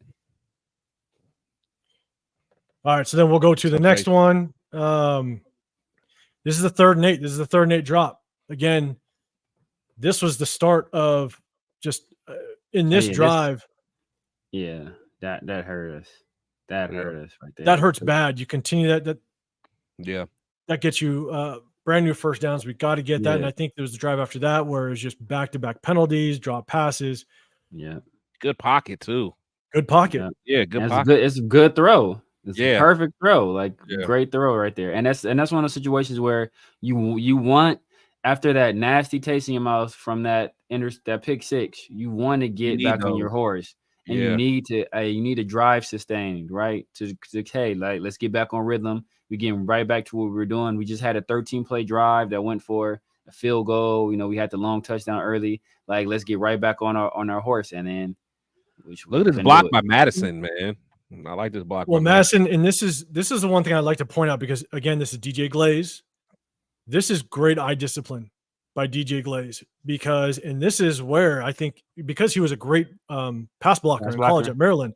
Yeah, you know, he struggled on the run side, but you watch him engage with the inside backer. He's a D end ish, but like he engages here, but even though he's engaged, his eyes are still outside of him. And the moment someone flashes, he releases, and he actually saves Gardner Minshew from basically getting a kill shot. But DJ Glaze and his eye discipline is extremely good. So I'll pause it and I'll keep playing it. But so he looks inside, right? Great job. Defender comes from all the way over from the opposite side. He sees it. He engages. Perfect. Yeah. Great eye discipline. He sees it coming. Great job. That's just a great block by everybody. He comes off and gets the outside guy. Oh, yeah. That's beautiful. That's beautiful right there. It's beautiful work. That's beautiful work. Yes. I will give DJ Glaze all the credit in the world for that play right there. That's awesome. Peels off and takes number 0. I mean, that's your boy out there, Chris. Huh? That's your boy out there on the block. Hey, he was on his own though. He was on his own for a while, man. Hey, but he was on his own for a while. He blocked as long as he could, man. As long as we give crap to some of these offensive linemen, you definitely got to give credit where credit's due. And that play right there was, I mean, if you could build off of that. So I shout out to Madison too, man. I think like that's how you step up and take on the block as well, man. Nah, man. Look, if there's one thing you can't criticize Zeus for, is for his pass pro, because Zeus was delivering. He was out there punishing. He was out there punishing dudes. He was out there like laying dudes out. Like, that's one thing he was. That's the only thing he was doing. So we're gonna go and hey, I'm trying to get back to the chat, guys. I appreciate it, but hey, salute everybody in the chat. I appreciate you guys. Make sure you hit that like button. We try to do this every Tuesday. You got my guy Chris, Real Talk PTS Protect the Show podcast. Make sure you go over there, hit him up. You got the Severe Raider. Make sure you hit the channels up. I'm Real Talk Raider Nation. Make sure you subscribe, hit that like button wherever you're looking at. And this is the overthrow on Brock Bowers, which this one's tough, you know. And as I watch this one, I accredit it to one thing, which is a fault of Gardner Minshew, and we'll let it run. Brock Bowers down at the bottom. Set them feet, man. Set them feet. That's exactly it. So it's a good pocket. It's good pass protection. Good play call. Gardner Minshew is just the play call's there. Yeah, right. Play call. But Gardner Minshew's feet are just too happy in that pocket. If he sets his feet and throws this, I mean, oh man, because I don't know why you're throwing. He trusts his arm too much, man, and like your arm's not that great. It's not, you don't have a top-notch arm, like man. Go through your mechanics. That's some stuff that Mahomes could do. You know, someone with that arm talent. But this right here, you take one controlled hitch and nice little dump over the top. Yeah, but instead it's almost like pocket. It's a great pocket, but for some reason he rushes his way up into the pocket. And doesn't set his feet. And they went max protect there. So the only person really that was for Brock to get open. Because it looked like they're. It was a Harrison Bryant over there. Yeah. It's a good play call, wide open. Brock catches that. He probably runs for another at least 10 more yards. Oh, yeah, at least. And that puts us automatically in field goal range. It's another play, a good dial up by Luke Getsy, just a missed opportunity. And it puts us in field goal range. Yeah, Getsy. Yeah. You can't get mad at Getsy too much in this game. You really can't. Man, you really can't, bro. Like I always say, people look at play call and they look at if the play was success or not and blame the play call. Like a lot of times it's execution, man. And like everybody did their job except Gardner Minshew on that play. Right. And so this is Gardner Minshew trying to scramble. He ends up getting sacked. And this is what's tough, right? There's a lot of people we talk about him holding the ball too much. See, yeah. But now there's not a whole lot open downfield. I'll give him that, but he's got to be better at his pocket presence, just understanding where to move in this pocket. But you don't expect your center to do this, though. Like, you don't expect your center to do that. I agree. Yeah. NFL center should not do that at any point in their career. Andre James he's got to deliver the blow. He's waiting there. He's waiting. I know it's pass pro, but you see a guy coming at you, bro.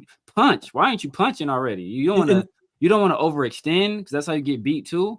But you can't just let the guy just have his way with you. Like, oh yeah, that's and right there, bang. Oh yeah, you hold your ground. Go attack him. But right there, you hold your ground. You Yeah. do not continue to get pushed back. At that point, you hold your ground. That's a solid pocket. Yeah. But he continues to lose ground. I mean, he just got driven back just when I played it another 2.5 yards. Yeah. And I don't know why. And Parham shouldn't have his back completely turned to play like too. Yeah. Like we were just talking about eye discipline, and that was poor eye discipline. Yeah, right. Let's see. All right, let's go. So this is just a bad missed assignment. This is where our linemen, they just need to communicate. This is our run game. We got to get the run game going. But if you watch JPJ and you watch Miller, they kick the shit out of this player, the down lineman, but what good is it? Oh yeah, see, they're kicking the shit out of him. Yeah, Miller got killed off that to get guy. the linebacker. Yeah, Miller got to get off that guy right there. It's just one man in the box accounted for. That's what bothers me, man. It's like some of this stuff you can't blame on Miller's like injury. Like it's just him not knowing who to block sometimes. Yeah. And I mean, this isn't like a safety walking up. This isn't a corner coming in the box. I mean, this is a linebacker that you have to account for in the box. So, yeah, they double team. Yeah, they kick the shit out of him, but they leave one man open. Yeah. So these are things that we have to correct quick in order for us to even have a chance at excelling in the run game. And so this is a pass to Brock Bowers. He comes in motion here. Good throw. Decent play. But again, we're looking at Andre James. And this is, and I point these type of things out because, man, when you want to re-sign or extend somebody, Andre James, like his eyes are just horrible. We just talked about DJ Glaze and how well he did in that one play. This D lineman, he crosses Andre James' face. When he crosses your face, your eyes need to come back. Your eyes need to come back, and he doesn't allow his eyes to come back. Blitzing linebacker brings pressure. Yes, we complete the pass, but these are the things that Gardner Minshew has to hold that ball for a split second longer. Now he's running for his life. Yeah, so Andre James has to be better at his eye discipline when it comes to the pass protection and even run blocking, but we'll get into that as well. This is the interception by Gardner Minshew. This is the other one. It's a bad ball. It's just a questionable decision. Yeah, it just you don't throw that to Trey. You know, if you want to try that with Jacoby, but not Trey. And I think it's tough because this is one that I will put on Luke Getsy a little bit, because you can almost, based on the other routes, you got basically double in routes coming in. Yeah. You're trying to, with the double in routes, you're holding these linebackers, the extra safety. You're that one-on-one. Yeah. I think this is a called play by Luke Getsy to go one-on-one with Trey Tucker. Now, mind you, Gardner Minshew needs to let this thing he needs to let this thing go. He underthrows the crap out of this thing. Yeah, you got a 5'9" receiver, and I don't know how tall this is, but he's probably a 5'11", 6-foot corner. I mean, you need to let this thing rip. That was a good press. That was a good jam. I think he's trying to get that whole shot in between between the corner and the safety. He's trying to even if you want to, you still got to throw that thing farther. Yeah, I mean, because the safety's reading him. Yeah, because you really can't throw it. Yeah, you just don't go there. Honestly, it's a bad ball. I think it's a called play by Luke Getsy, which it's not a good. That's a bad matchup. And then Gardner Minshew, you got to let that thing rip. Oh, he looks like he has. DJ Turner. DJ Turner. That's what I was saying when I saw the safety kind of go up to Trey. Yeah, I think I would have hit DJ Turner. Bam, right there. Yeah. And the tough part is that you watch Gardner Minshew's eyes. This is what tells me it's a called play. He doesn't go anywhere else with his eyes, except for Trey Tucker. Seems like he should have read whatever the safety did. His eyes go there, and it's all day. Yeah, that's true. Yeah, but let that thing rip. Yeah, just put it near the sideline where only Trey Tucker can get it. Let Trey Tucker. You know the only way Trey Tucker wins that is with his speed. He's not going to outjump you, man. He's not going to outjump you. Yeah. So just a bad ball again. It's tough. This one, Gardner Minshew scrambling around. And this is the one where he drops his eyes, which isn't good. This is the hard part about Gardner Minshew's. When he starts running, he drops his eyes, and you got receivers open. Trey? Oh, not that's Jacoby, right? Was that Jacoby still running? So you got Brock Bowers that comes open on the flats here, and you got Jacoby Myers coming here. So again, we got to put it all in perspective. You got receivers open.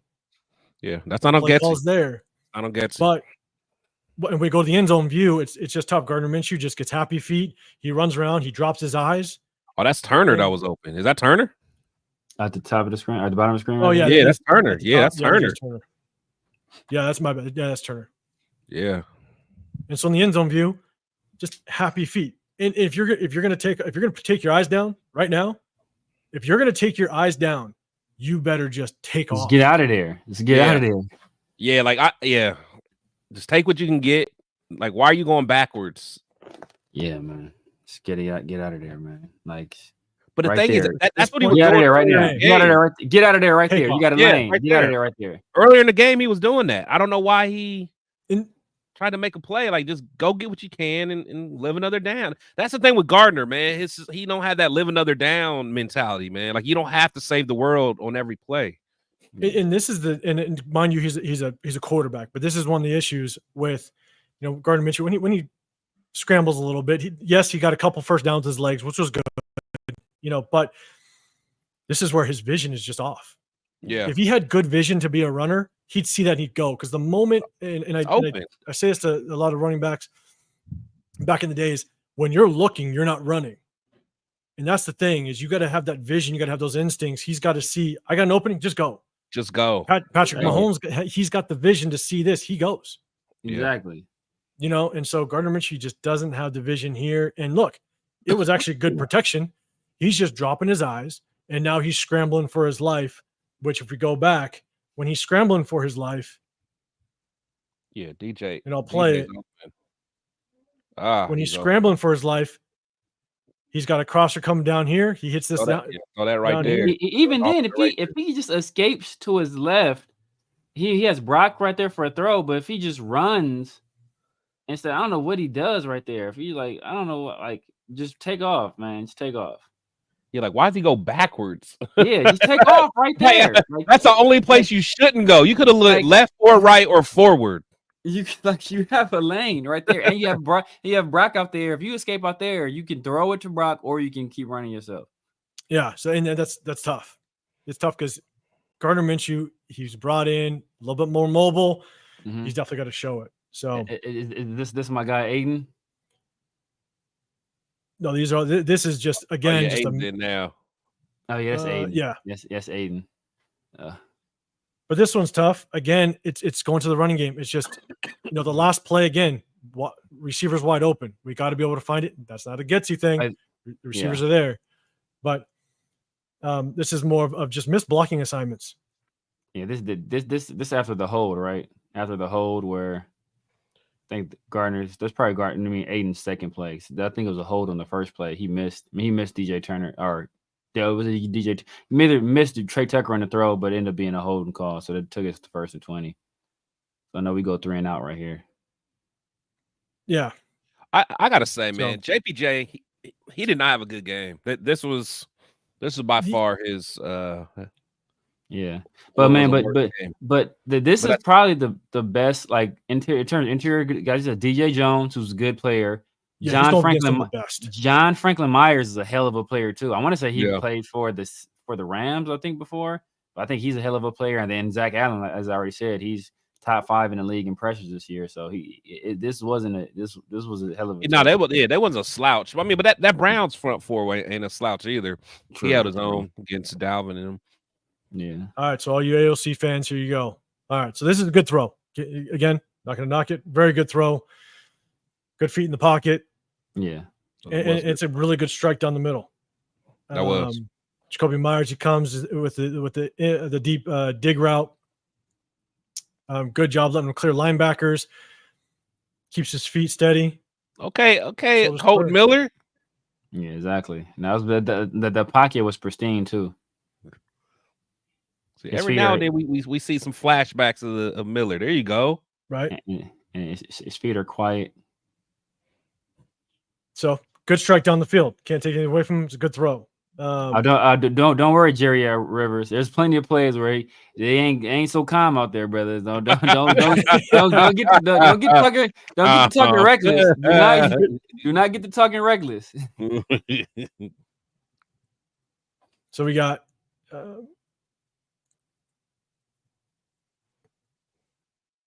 good throw to Trey Tucker. I do like. It's a good play concept. You got basically a switch route down at the bottom between here. Again, anytime you have a switch route, anytime you run motion and you stack some receivers like we saw earlier, and you cause confusion, it's good. They did us.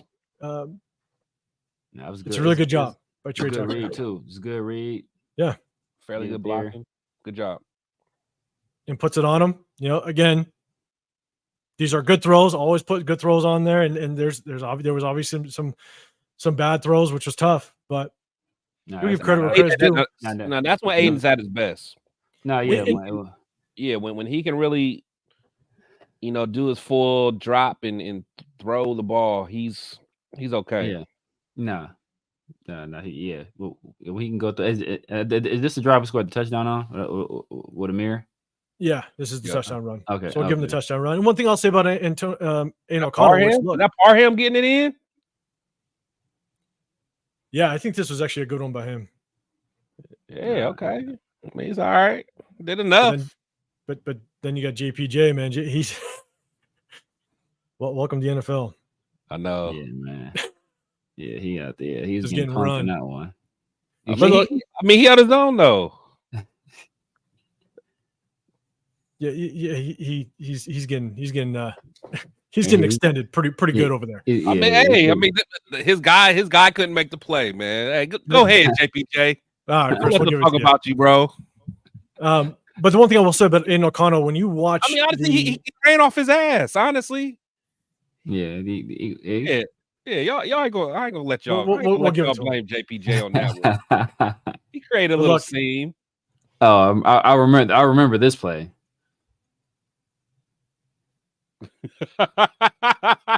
No, it's not that one just yet. But hey, okay. No, I mean he got rid of the ball. At the end of the day, you don't take a sack there. Get the ball out of there. Live another down. Yeah. And good ball. Very good ball. Risky ball. Very good. That was just a hell of a play by what you call it. By Jacoby. Yeah. That was. But good pocket presence, steps up, escapes out to the correct side. Yeah. That was a risky throw. That looked like Tay. That looked like Tay out there. Yeah, that was a risky throw. But Jacoby made a hell of. I mean, he gave his guy a chance, and Jacoby made a hell of a play. Yeah.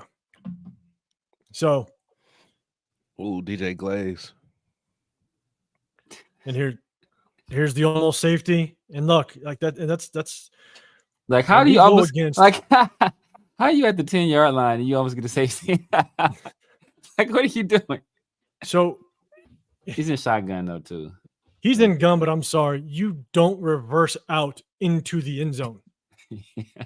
I'm just like, I understand there's pressure there, but you don't reverse out into the end zone. That's honestly with his mobility, do you even reverse out? Like at that point, you just got to get rid of it. I mean, because you reversing out, you're not gonna outrun nobody. Yeah, correct. So You don't reverse out into the end zone. That's not your game, man. Just leave that to somebody with some feet.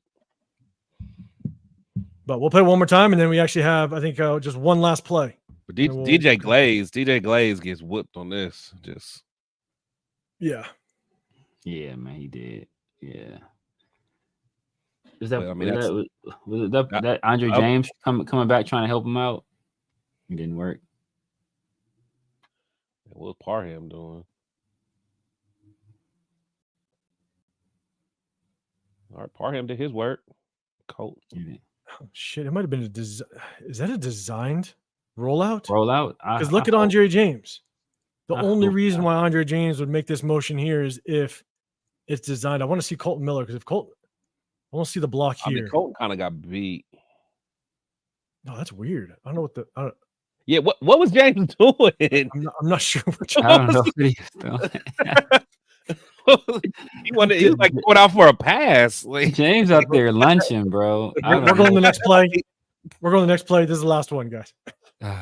And unfortunately, this is on Andre James again. Again, it sucks. But look, when it comes to re-signing guys, like, come on, like, what are you doing?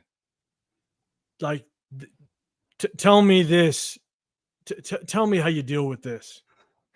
Man, Aiden has no chance right there either, bro. It's like what do you want Aiden to do in that situation, bro? Like, what do you want him to do right there? There's nothing he can do, man. Like, it's like, come on, bro. Why are you on your? But you know what? That's another example of him like waiting to receive a hit. Like, if he would have, because he's looking at somebody. If you just go attack the guy that you want to block, then that doesn't happen. I think that's such a clumsy play, bro. Like, it is. Like, look, if it's a one-off, it happens. I get it. You know, sometimes you get caught off. You know, you had a guard cross your face if it's a one-off. But I mean, we now just showed probably 4 or 5 plays just in this game. Andre James, he's just struggling as a whole, and so but that was it. That was the last play. That kind of breaks it down. That was tough, man. Hey, everybody in the chat, I appreciate you guys. You know, hit that like button, subscribe, Real Talk Raider Nation, Protect the Show podcast, The Severe Raider. I appreciate you. But guys, you know, we had a lot of rough news this game, but here, look, I'm only going to say it one last time. I'm not on the fire Lou Getsy train. The plays are there. You know, but when you have so many guys injured, playing out of position, learning new positions, Jacoby Myers trying to play a brand new number 1 receiver, Trey Tucker now trying to play the number 2 receiver, learning a playbook all over again in a different position. Michael Mayer, he's gone, he's out, which means Matthew Bryant or Harrison Bryant, he's playing a brand new position. Shanker coming in playing a brand new position. 2 rookie offensive linemen. It's not all on Lou Getsy. He's not Andy Reid, but he's damn near not the worst offensive coordinator I've ever seen. And so we need to give this time. There's not going to be some very clear-cut answers because we are just banged up across the board, and it sucks. So we went through some film, man. I hope you guys enjoyed it. Severe, I'm going to give you just some last comments. What's your thoughts based on the play and how we stand right now? Yeah, man, we're in a ton of trouble. We are in a ton of trouble. You know, hey, blessings to the people that think Aiden O'Connell is going to come in and change the fortunes of this team. I wish I was that optimistic. You guys believe in a higher power than me, obviously, because there's nothing short of divine intervention that is going to do anything to help this team. Honestly, we're at a dearth of talent offensively right now. Defense is banged up. We're just hurting real bad. Short of Zamir White turning into like prime, I don't even know who, like, it's like, I don't know, like he had to turn into like one of the best running backs in the league in order for us to turn things around. And he led the league in rushing yards and yards per carry down the stretch last year. But like, unless he has some crazy transformation, I don't see us being able to do anything. We can't sustain drives long enough. We can't put up points on the board. We're struggling defensively. A lot of that has to do with injuries and guys that aren't going to come back this year. So it's going to get real ugly. Natural tanking. natural tanking. Organic. Organic. And look, I'm with you. You know, the state of the offense as it stands right now. But he didn't do that. Like we did these hypotheticals. What did AOC come in and do? He went 10 for 20. He threw a pick, almost caused his own safety. Like knock it off. You guys with these hypothetical stuff. Like, if I had $1 million, guess what? I wouldn't be on YouTube. So like, this is hypotheticals, bro. I want to hear these crazy hypotheticals. Like, he got a chance. He had a damn near entire half. And what did he do? He played worse than the guy that started the game. And he was the guy that started the game was horrible. So how do you come in and do worse than the guy that was horrible in the first place? Like, that's crazy. I'm with you. I'm with you. And that's the thing is you bring another guy in with, we talked about it earlier in the show. You bring a guy in with the state of our offense, our number one receiver gone out the building, two rookie offensive linemen, now a bunch of shift with the receivers. Zamir White's out. We don't even know how our running backs are going to do. We're seeing a lack of communication on the offensive line when it comes to blocking this front seven. Yes, we just went up against one of the best defenses in the NFL. Like, that's one thing a lot of people are failing to realize. This Denver defense is damn good. And that interior defensive line showed me a lot of that Denver defense because they took it to us across the board. And so it's going to be tough. Whoever's in at quarterback, it is going to be tough. So, Chris, what's your thoughts as it stands right now when it comes to just kind of the state we're in with the injuries and all that? What's your thoughts? Yeah, man, the injuries. I mean, it's going to be tough because not only the injuries, we got outside distractions still. Got Michael Mayer hurt. Or not hurt, but whatever he got going on. Christian Wilkins hurt. Max is still not 100%. So it's tough. It's tough. I think that as fans, though, I think we need to calm down with the fire Getsy. Because again, I think a lot of the issue has been player execution. We've seen just today, there's plays out there that we left on the field by whether Gardner didn't make the right play or there was one missed block or whatever. So I'm not tripping on Getsy as of yet. But, we have to, like I always say, manage expectations. I finally got to the acceptance, phase where, I hope we just continue to compete. But, winning 10 games and all that stuff, I'm not there mentally anymore. So I just hope that they compete and whatever organically happens. I think that's the word of the season, Severe. Organically. That's the word of the season so far. Yeah, man. And it's AOC stuff. Like I said, I don't care if AOC starts the last game, but don't have any illusions about what AOC is or what he can do. He got into this last game. He threw for more passes, less yards, a worse percentage, and he had a turnover that turned into 7 points for the other team. It just wasn't a pick six, but that turnover led to 7 points. So whoever said that he didn't have a mistake that led to points, that's a damn lie, because he had an interception that immediately turned into 7 points for the other team. So he was bad this last game. They were both bad, but somehow he got into the game and did even worse. He had more pass attempts, threw for less yards per attempt, a lower percentage, took almost as many sacks, and had another interception that turned into points. So it's not being emotional, it's just being realistic. You guys are unrealistic about what Aiden O'Connell is as a player. Like, neither one of these guys are starters. If you think Aiden O'Connell is better, then it's an infinitesimal amount better. Like every bit of evidence we have shows that he's not the better guy. Like, nobody on, like, the GM didn't think he was better. The offensive coordinator didn't think he was better. The head coach didn't think he was better. All the beat writers that watched all the practices didn't think he was better. Like, the one person in the world that thought he was better was Devontae Adams, and Devontae Adams was trying to leave. So like that's you're hanging your hat on that. And so to the chat, look, yeah, it was a tip ball for an interception. It was, which is tough. It happens, but here's the thing for me, and this is a question to both of you, and also with the chat a little bit. I think I know everybody's reaction to it, but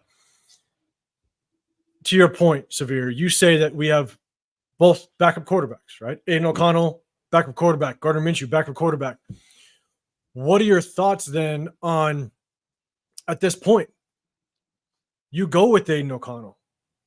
Because we have to have, and we talked about this before, but I think there's more people in the chat now, and so we want to kind of talk about it. Is you want the largest sample size possible. You know what Gardner Minshew has at this point. Our offense is going to struggle. Yeah. It's going to struggle. No Michael Mayer, no Devonta Adams, or 2 rookie offensive linemen. It's going to struggle. So do you, as much as you throw him into a pretty shitty situation, and I'll be the first one to say it, do you throw Aiden O'Connell in now so you get the largest sample size possible to better prepare yourself of the knowledge of this quarterback position to make whatever move you want in the offseason? Because if you find yourself, let's say we're picking 8, let's just say, hypothetically, right? Yeah. We're picking 8, but you want to get up to number 2, and now you got to give up. I mean, what was the going? 2 number 1s, 2 number 2s, 2 number 3s. Like, you got to give up multi-years worth of draft capital to jump up. Would you want the largest sample size possible of what Aiden O'Connell is if we all think Gardner Minshew is just a glorified backup?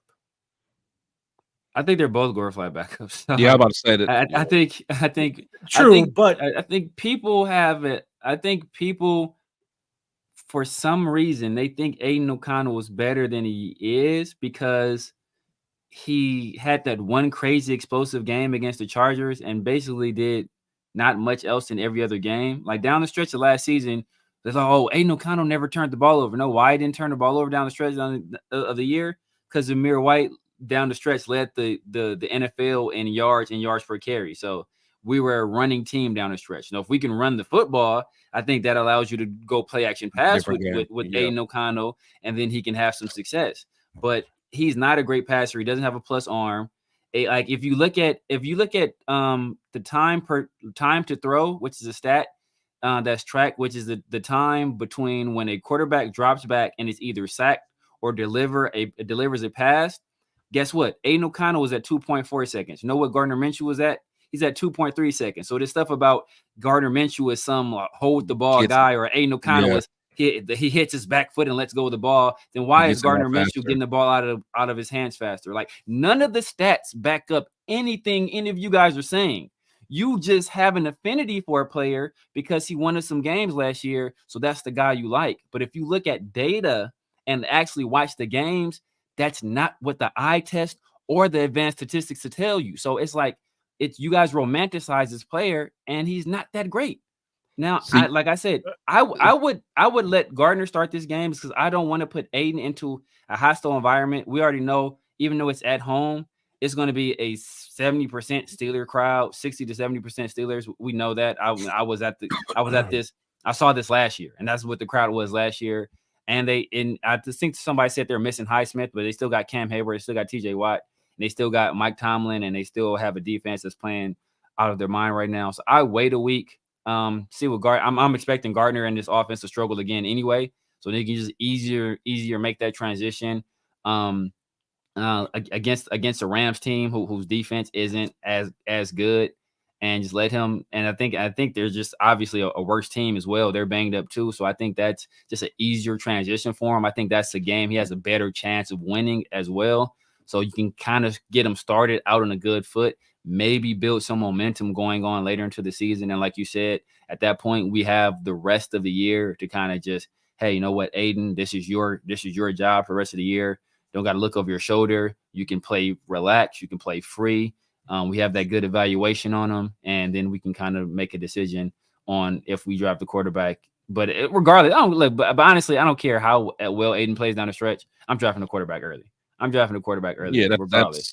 Like that, I don't care how good Gardner Minshew plays. If Gardner Minshew plays lights out down the stretch, I'm drafting a quarterback early anyway. Like, I don't care how well any of you guys play. I'm drafting a quarterback early because I want a young guy that's our guy, and we see what that can do for your franchise. Like, I don't think Sam Howell played that bad down there. I think Sam Howell was a much more talented passer than Aiden O'Connell. I think he has more arm talent, just more talent, period. But guess what the Commanders did? They had opportunity to get their guy. They drafted their guy. And I think we should do the same. And so the only thing I will add is my 2 cents. We'll agree. We'll agree on something. Not on dropping dimes. We'll agree on something. Yeah, I'm about to say dime. It is very different when you come in mid game and stuff like that. It's very different. So when Aiden O'Connell comes in mid game, yes, you're kind of throwing in even more shitty end of the stick. So, but again, it's not to say Aiden O'Connell is also going to be the savior, So it's like I agree with you. It is shittier when you go in halfway through a game because it takes you a series or two, maybe even three, just to kind of get in the groove. You also it changes up the offensive play calling. The offensive plays will be a little bit different, and now you got to set things up differently, and so it's just a completely different group. So I mean, I do agree with you there. And then Chris, I'll throw this on you because it's actually a pretty good comment. Is Amir Telesco bad juju for players? He always has players with major injuries when he becomes their GM. Man, it is crazy. Chris, you think this is happening? Yeah, it's crazy, man. I mean, look at where we're at. Yeah, well, I mean, we were talking about how dominant that front four is going to be. Now 2 of them are out, man. It's tough, and Max is in 100%. And Max is hobbled. Yeah. Max is hobbled. There are Mumford's out. I mean, if all of a sudden Justin Herbert becomes healthy over there, Dre, for sure, you might be onto something. Yeah. But yeah, and that's the biggest thing.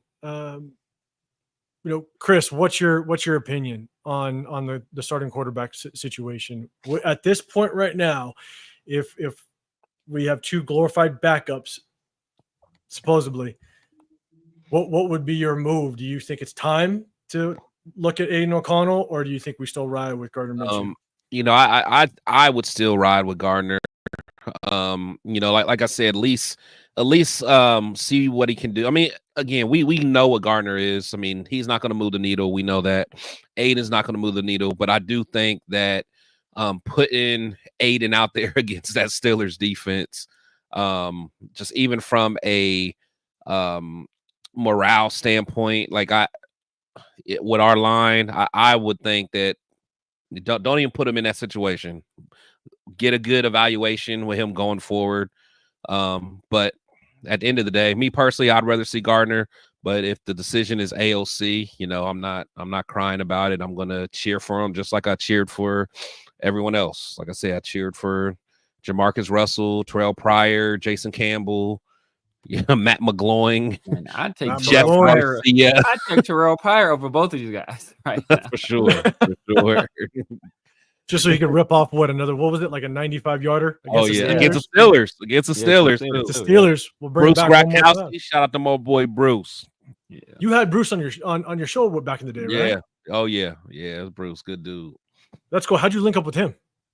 One of my good friends was his receiver at Toledo, Lance Moore. Okay. Lance played he got a ring for the Saints. Yeah, for the Saints. Yeah. Yeah, that's my dog. So yeah, that was his receiver. So he made that connection for me. That's cool, man. Right. That's good shit. Well, hey, no, look, in my opinion, because of where we're at, and you guys make good points. Throwing him against the Steelers against a damn good defense might not be the best way to throw him in. But in my opinion, I don't know if I'm too worried about it, only because he had a lot of playing last year. It's not like he's a brand new rookie. So you just want to throw him in there? It's he's not a rookie. Yes, I consider this his rookie season because of just the shit he went through last season. Yeah. But in my opinion, if you throw him in, I don't think it's the worst thing in the world. He's got it. He's seasoned enough to go in and play a football game for us. Yeah. But to me, I just want the largest sample size possible, because if we can somewhat calm the nerves of this damn Raider Nation, to be dead honest, I mean, that's not going to happen. Not going to happen. It won't. But at the same time, I mean, everybody will come with their excuses, no matter how strongly they feel. But if Aiden O'Connell comes out and balls, at least we know good. But if Aiden O'Connell comes out and does absolute shit and we just don't see it, then we know going into this offseason, it's time to just make a massive move for a quarterback. And so I just think for me, man, it's just like when you look at our record 2-3, and then you look at everyone else in the league. I mean, there's no one's really pulling away. So and I know, everyone wants to say, hey, Gardner hasn't been playing well, but it's just like I don't want to feel like I'm giving up as of yet. And I know everyone's already looking at that next year. Everyone's talking about organic tanking and all that. We're having a lot of bad luck with injuries, but I don't know, man. It's 2-3. you know, we could still turn this thing around. And I know people gonna think I'm crazy, but I don't know. Maybe it's that Kobe in me, man. And I don't want to feel like I'm giving up. Well, I think no matter what, I'm doesn't matter who we play, at what point we're at. I'm going in every single game thinking we're gonna win. We're gonna break the bricks off of somebody. I want us to, but it also, you got to sit with reality. And I mean, with everything that's gone on, injuries now on the defense, injuries now on the offense. And the one thing I will say is, because we showed all the clips and stuff like that, we let a Bonix rookie quarterback look like an absolute stud. Yeah, he had a rough first half, but he came through, and next thing you know, he if he would have hit, if Troy Franklin would have caught that football, that's 250 yards, 3 touchdowns, plus a quarterback sneak. So he would have had 4 touchdowns. He would have counted for 4 touchdowns on that day. So as much as we have that, we have that energy to go after the offense, you better look at that defense too, because the defense is giving up way too much, and now they're banged up. So if you want to use that excuse, our offense is banged up as well. We have a lot of injuries on the offensive side, plus 2 rookies starting the offensive line. Patrick Graham is getting a lot of a lot of sweeping under the rug, man. You know, I think he's getting a lot of grace right now. He is. I think part of it is because of the injuries, man. I think if we were 100%, I don't think people would be letting him slide. Yeah, we're just so injured. That, and I think people, and I think a lot of people blame the offense too for kind of hanging the defense out to dry. So, yeah, and Larry Fleming, I appreciate you coming through. I saw you coming a little late. We just kind of went through a bunch of offensive plays and stuff and schemes, and so, you know, if we reiterate kind of what we've been saying, I'd probably keep you on here for another 20, 30 minutes. So don't want to necessarily do that, but definitely go back and check. We broke everything down, and we went through quite a few plays to kind of point out, look, I think as a whole, I can't put this all on Getsy. That's all I'm going to say. And so definitely go back and check it out, because we're definitely reaching over the 2-hour mark. And so my guy Gypsy Mike is, are you related to Tyson Bagent? Because bro, you've been on this Tyson Bagent. Like, we can't get a 2nd-round pick for Devontae Adams, and he was talking about trading a 2nd-round pick for Tyson Bagent. Like, man, like, do you know him or something? Right? Like, we're only a Bagent away from the playoffs. And he's been bringing up his name more than my 2 cents been bringing up dimes at the Super Bowl. Exactly. He said a shot at the Super Bowl. Man, is Tyson Bagent a gypsy? Bold. Is Tyson Bagent a gypsy? Is he part of the clan? Because I'm trying to. That's a bold statement. But shout out to everybody in the chat, man. Good conversation today. Hey, bro, Cole, Jerry said Cole might be our best player, man. AJ Cole, he may be our best player, bro. Like, real talk. You can't lie. No, that takes us back.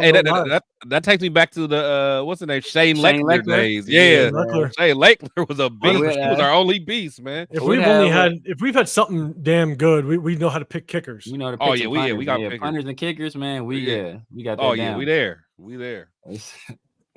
So they get a lot of practice though. That's part of it. Like they get time to perfect their craft in game, because no, but I'm just a great quarterback.